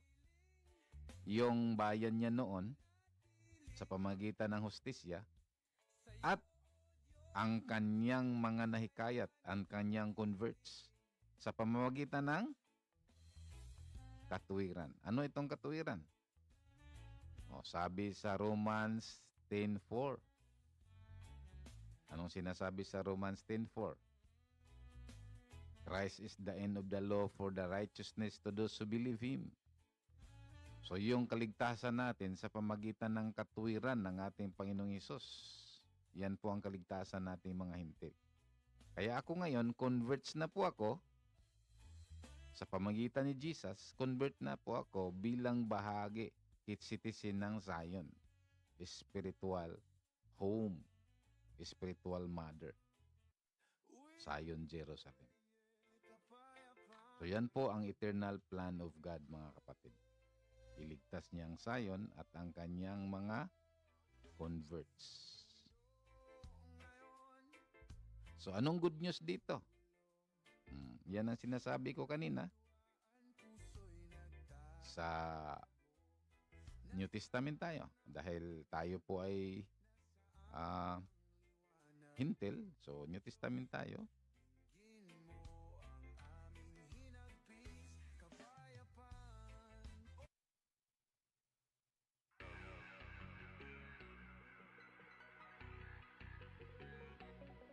Sabi sa Romans 11:26, and this is how all Israel will be saved. And the scripture says the Savior will come from Zion and remove all wickedness from the descendants of Jacob. God really meant it. Paul really meant it. Kaya wag nating husgahan ang Israel ngayon. Yan ay disciplinary lang para sa kanila. So, good news. Anong good news dito? So, number 1, kaligtasan. Number 2, provision. Sabi sa Psalms 132:15, I will richly provide Zion with all she needs. I will satisfy her poor with food. Wow! Kung tayo ngayon ay naghikahos, gutom, kasi yan lang naman talaga ang basic needs natin, mga kapatid, upang mabuhay, yung pagkain. So, number 2, maliban sa kaligtasan, ang good news dito, provision. So, number 3, ito ang pinakamaganda. Kaligtasan, provision. Number 3, blessing of eternal life. Sabi dito sa Psalms 133 verse 3. Magsimula muna tayo sa verse 1. Sa Psalms 133 verse 1, sabi doon, how good and pleasant it is when brothers dwell together in unity. Sasabihin ko sa inyo, mga kapatid, dito sa TikTok at saka Facebook, yan po ang kalooban ng Diyos at kinalugod niya na ang kanyang mga anak ay magkakaisa. Live in harmony. Live in unity. Ang ibig sabihin diyan, kapag nagbukod-bukod po tayo, kapag nagkampi-kampi po tayo, hindi po ikinalugod ng Diyos. Kaya ayon sa Galatians 5:21, ang mga gumagawa ng bagay na ito ay hindi magmana sa kaharian. Maaring naligtas po kayo sa biyaya dahil ang kaligtasan para sa lahat, nagkaroon po kayo ng buhay na walang hanggan. Ngunit, kapag hindi po tayo nagkakaisa ayon sa kanyang kalooban, ay hindi po magmana sa kaharian. So what is the use of being saved by grace na hindi naman papasok sa kaharian? Itatapon pa rin sa dagat-dagatang apoy. Sayang yung eternal life mo, kapatid, kung hindi ka naman makapasok sa kaharian. Kaya dito, mga kapatid, dapat magkaisa tayo. Tigilan na natin yung pagbukod-bukod, pagkampi-kampi. Magkaisa tayo ayon sa Diyos, hindi yung pagkakaisa ayon sa tao. Kasi kapag magkakaisa tayo ayon sa tao, hindi pa rin pagkakaisa ayon sa Diyos yon. Katulad na ginawa ng Babylonia, na nagtatag sila ng tore ayon sa kanilang pangalan.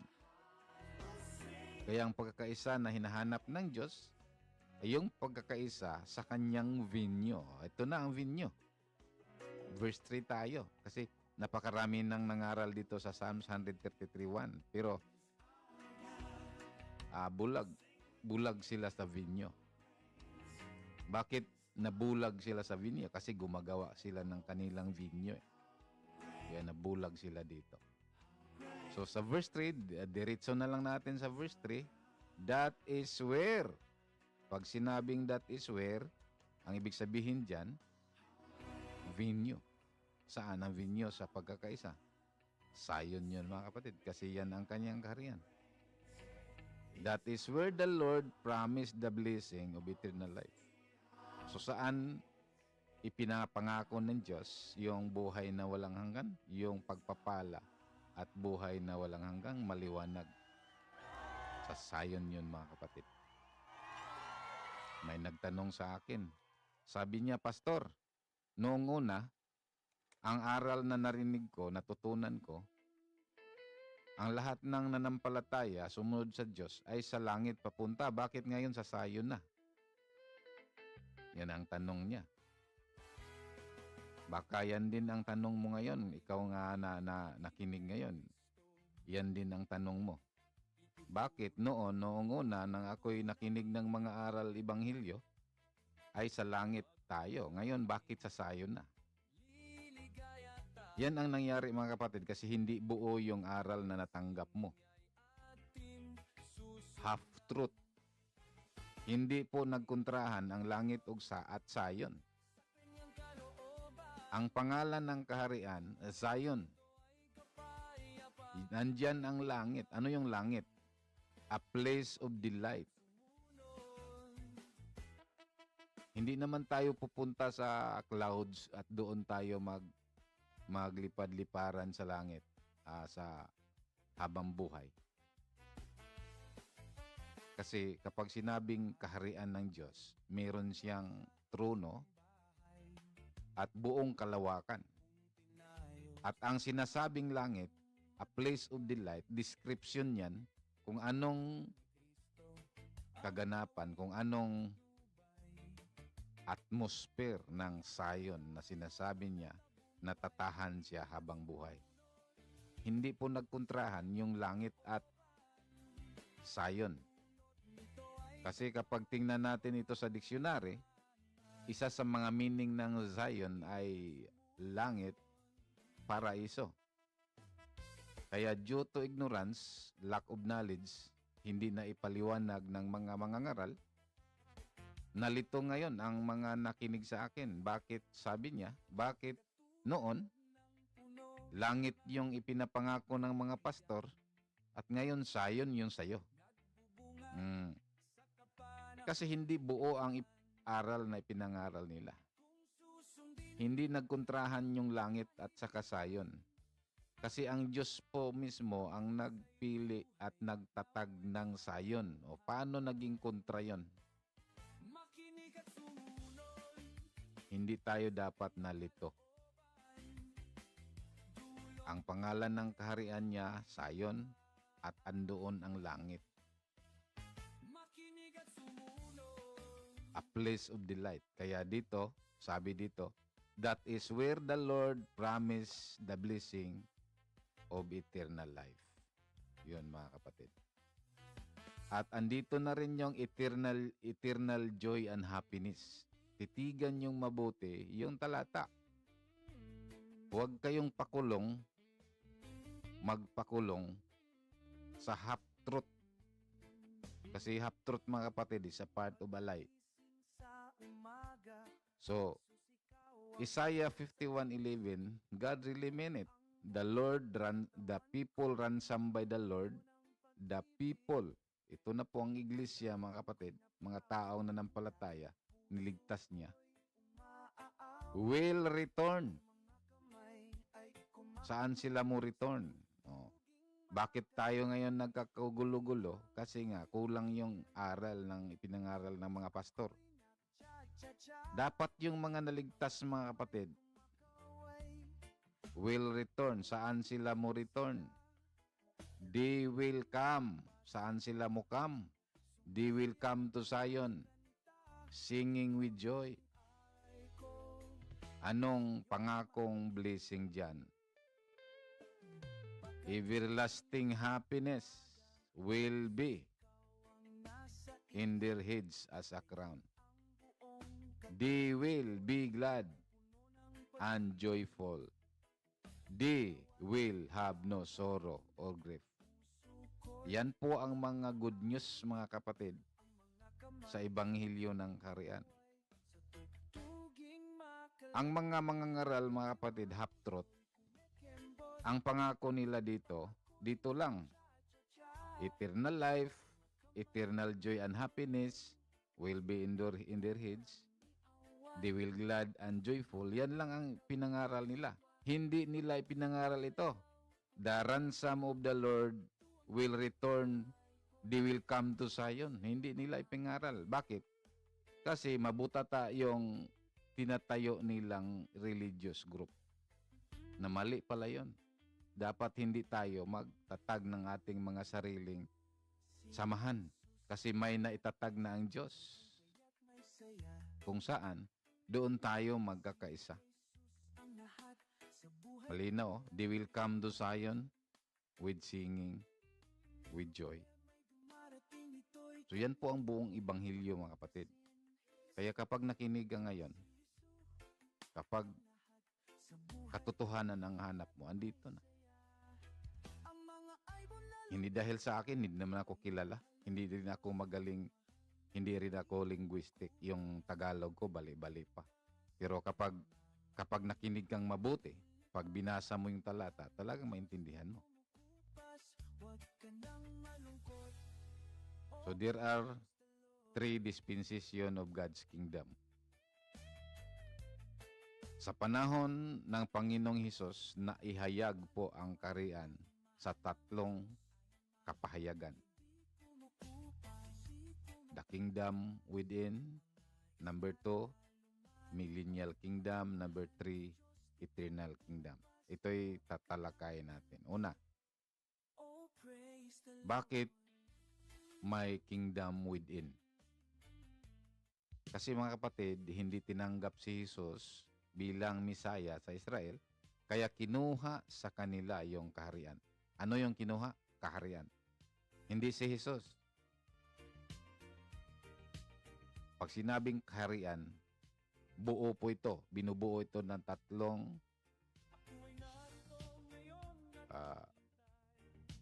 binubuo ang kaharian sa 3. Certain place, king, and domain. So pag sinabi natin kinuha sa kanila ang kaharian, ay buo yun. Domain, king, and citizens. So dahil hindi tinanggap ng Israel bilang Misaya si Jesus, kinuha sa kanila. Kaya napansin nyo, ngayon, yung dome, ano yung dome? Yung parang bilog sa taas, na parang ganon sa taas, na nang kinuha yun ni Umar at naging Dome of the Rock. So hindi na ngayon, ang kingdom ngayon, hindi na yung sa Jerusalem, yung dome doon. Hindi na. Wala na doon, mga kapatid. Saan na ngayon? O, sabi ni Jesus sa Luke 17:21. Kaya mag-aral tayo. Kapag may magsasabi, tingnan nyo, andito, andoon. Here it is, or there it is. Kapag may nagsasabi, nandito at nandoon, huwag maniwala. Because the kingdom of God is within you. So sa ating panahon ngayon hanggang sa rapture, ang kaharian ng Diyos ay nasa bawat isa natin. Within us. Hindi natin maaring sabihin andoon sa Mindanao, andoon sa Davao, Tamayong, andoon sa Korea. O may mga nangaral ngayon na ang kaharian daw ay andoon sa Korea. Andoon sa Roma o kahit saan saang bansa o andito sa Pilipinas. No one will say, sa ating panahon ngayon, walang magsasabi. Kasi ang kaharian ng Diyos ay nasa loob natin. Maliwanag ito mga kapatid. At ipinangako ng Panginoong Hesus sa Luke 12:32. Do not be afraid, little flock, for your Father is pleased to give you the kingdom. Kaya ito'y aral na sa atin ngayon. Ito po ang ibanghilyo ng kaharian mga kapatid. Kaya hindi ako natitinag, hindi ako natatakot. Kahit saan ako ilagay mga kapatid, sa Mindanao hanggang dito Cebu, maraming naniwala sa akin at mas marami ang hindi naniwala. So kaya hindi kami natatakot. Kasi ang Ama sa Langit, kinagalak niyang ibigay itong kaharian nito sa bawat isa. This is the gospel of the kingdom, mga kapatid. So pinatunayan yan sa Hebrews 12:22 and 28. Sabi sa 22, you have come to Mount Zion. Sino yun sila? Yung mga tunay na niligtas, yung mga tunay na born again, yung mga tunay na mga anak ng Diyos, they have been come to Zion. Hindi sila lumayo, hindi sila nagalit. No? Hindi sila nagalit sa Zion. They have come to Zion. Bakit? Hindi po to geographical, mga kapatid. To the city of the living God. Itong Zion na ito ngayon, hindi po ito geographical mountain. Ito po ay city of the living God, heavenly Jerusalem. Makalangit pala ito. Hindi yung Jerusalem ngayon dyan na nagkakagulo-gulo. Ito po ay makalangit muna ito kasi nga ang nag-occupy ngayon sa Jerusalem, yung literal na Jerusalem ngayon, ina-occupy yon ng tatlo. Ina-occupy ng Jewish, ina-occupy ng Islam, ina-occupy ng Christian. Hindi yon. Ang tinutukoy sa Hebrews 12:22, makalangit na Jerusalem. Kaya tama yung sinasabi ni Jesus, for the kingdom of God is within you. So sabi sa 28, therefore, we must be thankful that we have a kingdom that cannot be shaken. Kaya masaya ako ngayon mga kapatid. Kahit nagpastor ako dito ngayon sa Garing Assembly of God, hindi po ko sumasailalim ng denomination. Nanatili po akong under the kingdom of Jesus Christ na ang pangalan ay Zion.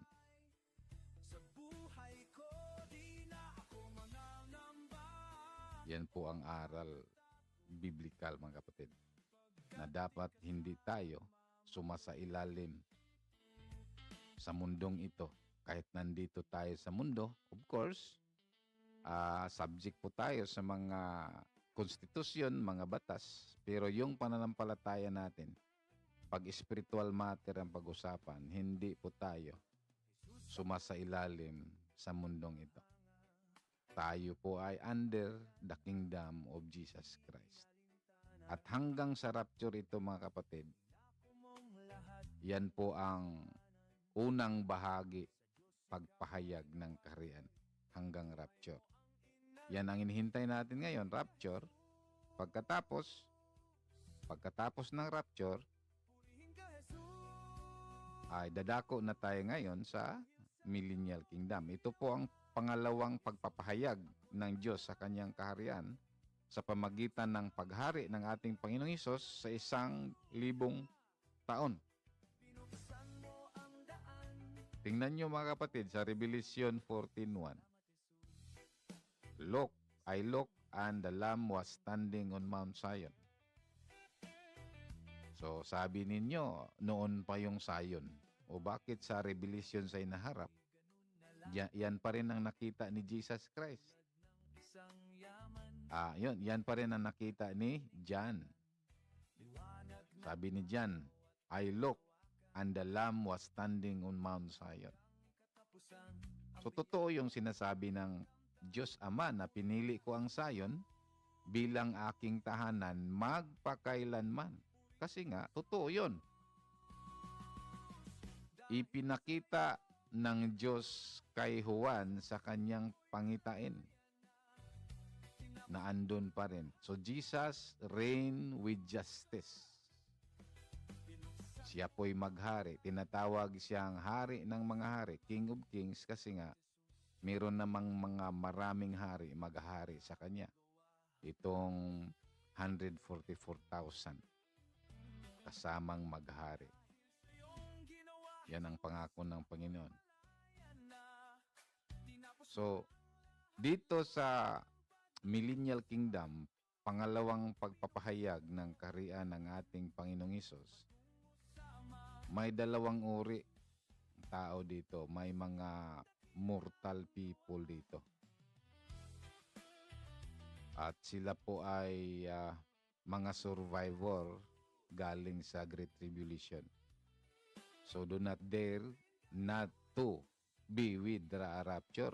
Baka sabihin ninyo nga, pwede naman pala tayong makasurvive kapag hindi tayo kasama sa rapture. Baka makasurvive tayo sa Great Tribulation. Do not dare.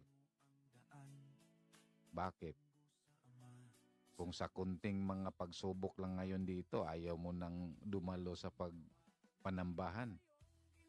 Kunting salita lang, kunting mga problema lang sa buhay, hindi ka na dumalo sa pagsimba.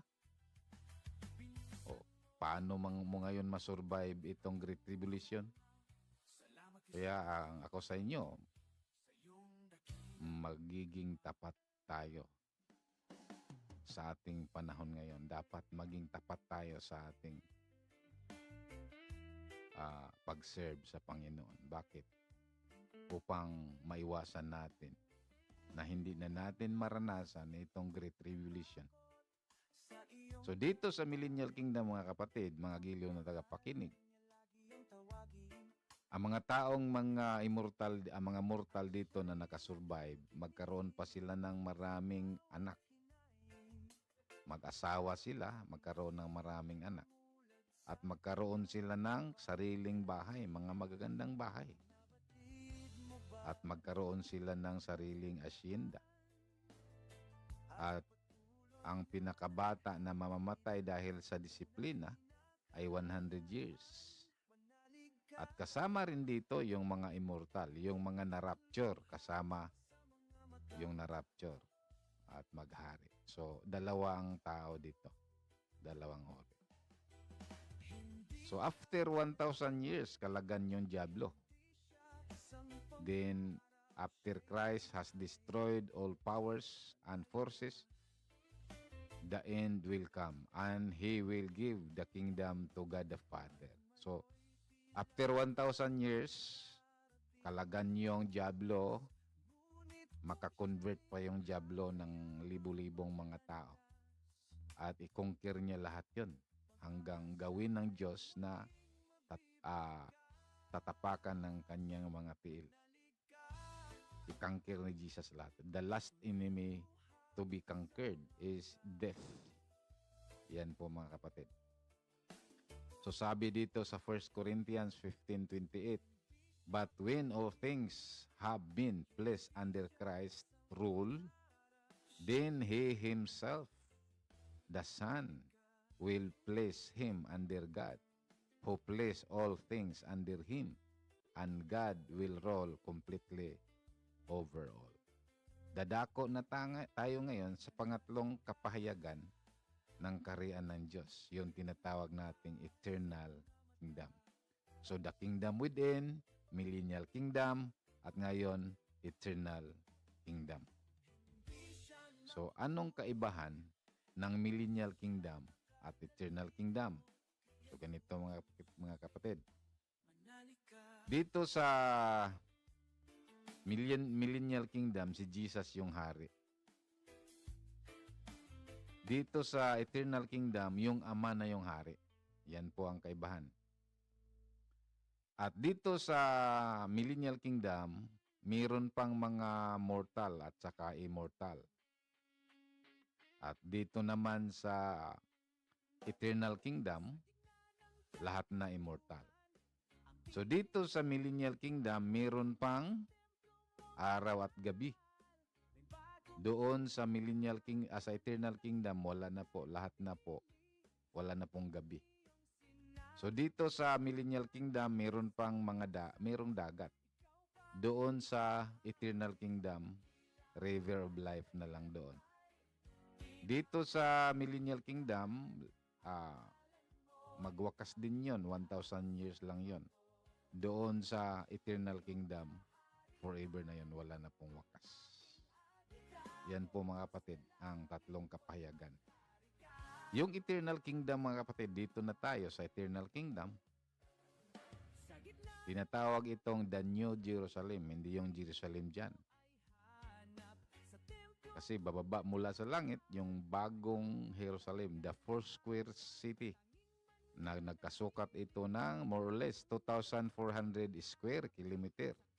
Ito ang kanyang sukat. Kung basahin natin yung Revelation 21, verse 1 and 2, and 16. Yan po ang sukat mga kapatid. So, let's try to imagine kung ano yung mga kagandahan dito sa eternal kingdom. Kasi ito na po ang napakagandang balita mga kapatid. Hallelujah. Kaya ito mga kapatid, dapat unawain natin ito kasi ito na po mga kapatid ang sinasabi sa banal na kasulatan. One of the most desired place. Lahat po doon ginto. Nagliliwanag po ang buong syudad. Lahat ng mga precious stone doon mga kapatid. Pure and transparent like a glass. Ang kaluwalhatian ng Diyos andoon kaya wala ng gabi. Talagang kasama natin yung presensya ng Diyos at makita natin ang Diyos mismo sa harapan. At andoon mga kapatid, ang river of life nang galing sa kanyang trono mismo na nagbigay sa atin ng buhay na walang hanggan. Kasama doon mga kapatid, doon mismo ang punong kahoy na nagbigay sa buhay. Magkaroon ito, nagbubunga ito ng 12 kinds of fruits every month. At ang kanyang dahon ay gamot sa buong mundo.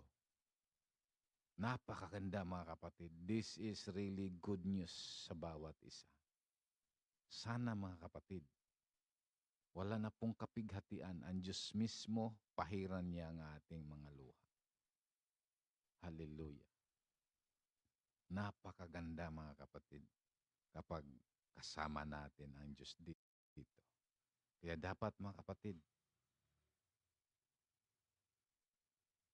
let us serve God boldly and without hindrance. He, Paul, preached the kingdom of God and taught about the Lord Jesus Christ. May mga ngaral nagsabi sa akin, huwag mo nang ipanangaral yung sayon, yung kaharian. Si Jesus lang. Diyan kayo nagkakamali. Diyan kayo nagiging bulaan. Katulad kayo ng mga parisyo, eskriba.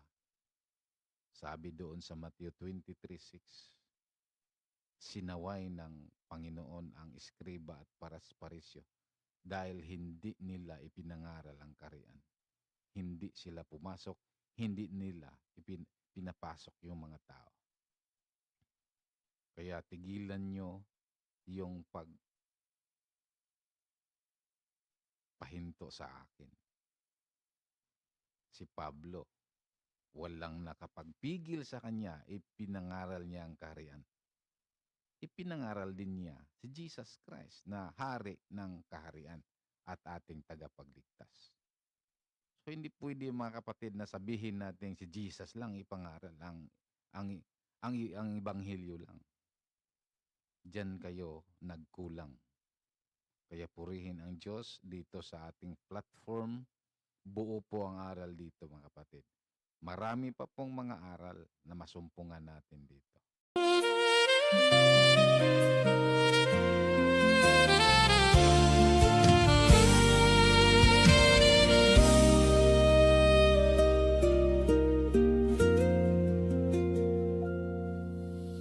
Di sa ginto, di sa pilak ang saya, di sa dami ng tagumpay. Tulad ni David, isang hari na sa lahat ay mayroon na, ngunit puso niya'y may kulang pa. Isang bagay lang ang nais ko, isang bagay lang ang hanap ko, ang manatili sa presensya mo. Doon ako tunay na masaya sa presensya mo. Sapat na ako, wala nang hahanapin pa. Sa piling mo, buo ang puso ko.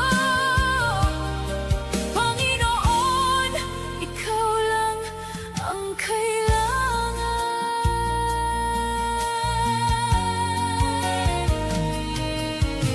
lumipas man ang kayamanan,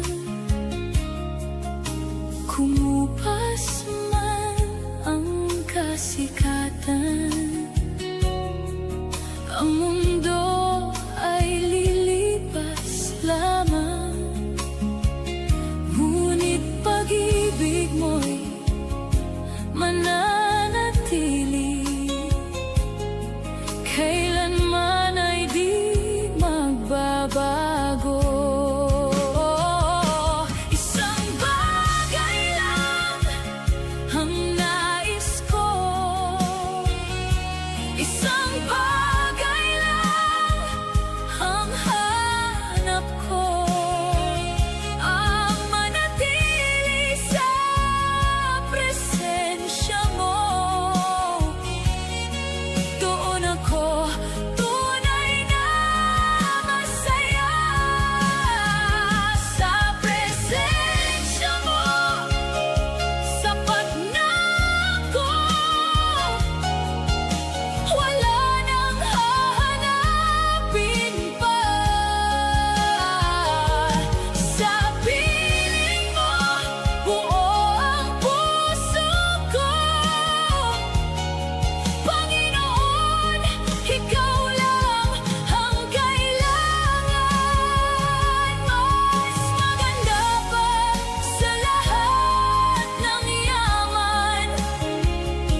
upang maligtas ay sa diablo. Why?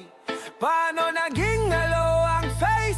Tingnan nyo nga ang Romans 18:4, for we are saved by hope. Pangaral na, pangaral na,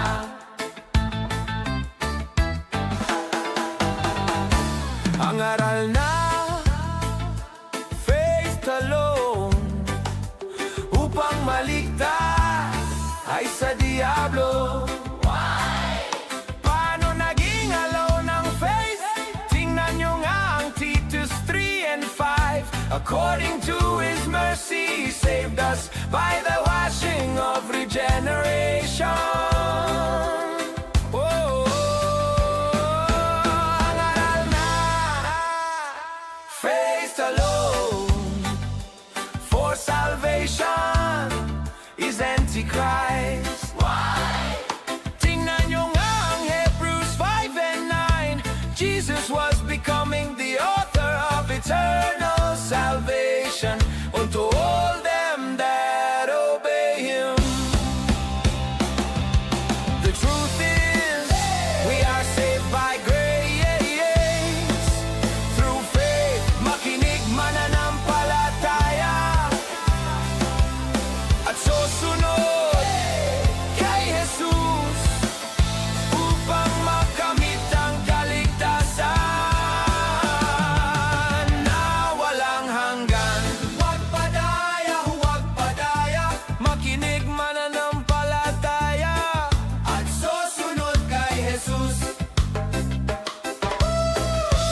Makinig mananampalataya at susunod kay Jesus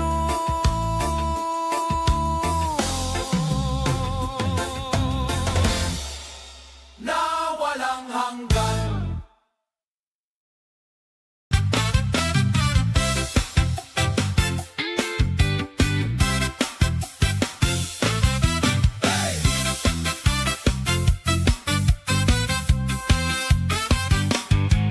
Makinig kayo sa aking ibabahagi. Ano ang tunay na pag-ibig ng Diyos? Hindi siya umibig dahil mabuti ka. Inibig ka niya kahit makasalanan pa. Hindi anghel ang ibinigay niya. Si Jesus ang kaisa-isang anak niya. Kapatid, unawain mo ito. Ang grasya ay hindi lisensya. Ang pag-ibig ng Diyos hindi garantiya para ikaw'y magpatuloy sa kasalanan. Naparito si Jesus, hindi para magtakip, kundi ang kasalanan ay wawasakin. 1:29 papawiin niya. Ano ba talaga ang kasalanan? Makinig ka. 1:1-3-4 ang nagsasabi. Ang kasalanan ay paglabag sa kalooban ng Diyos. Hindi lang ito simpleng pagkakamali.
niya ba na parito?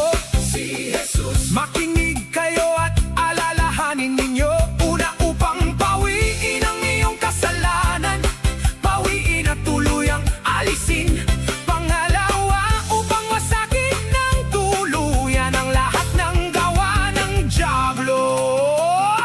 Kaya ngayon, sagutin mo ang hamong ito. Tinanggap mo na ba ang kanyang grasya?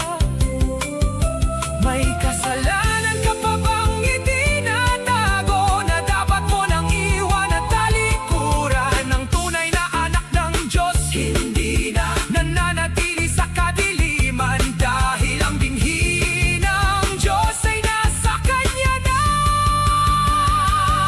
Kaya bilang mga anak na ng Diyos, hindi na tayo magpapatuloy sa kasalanan.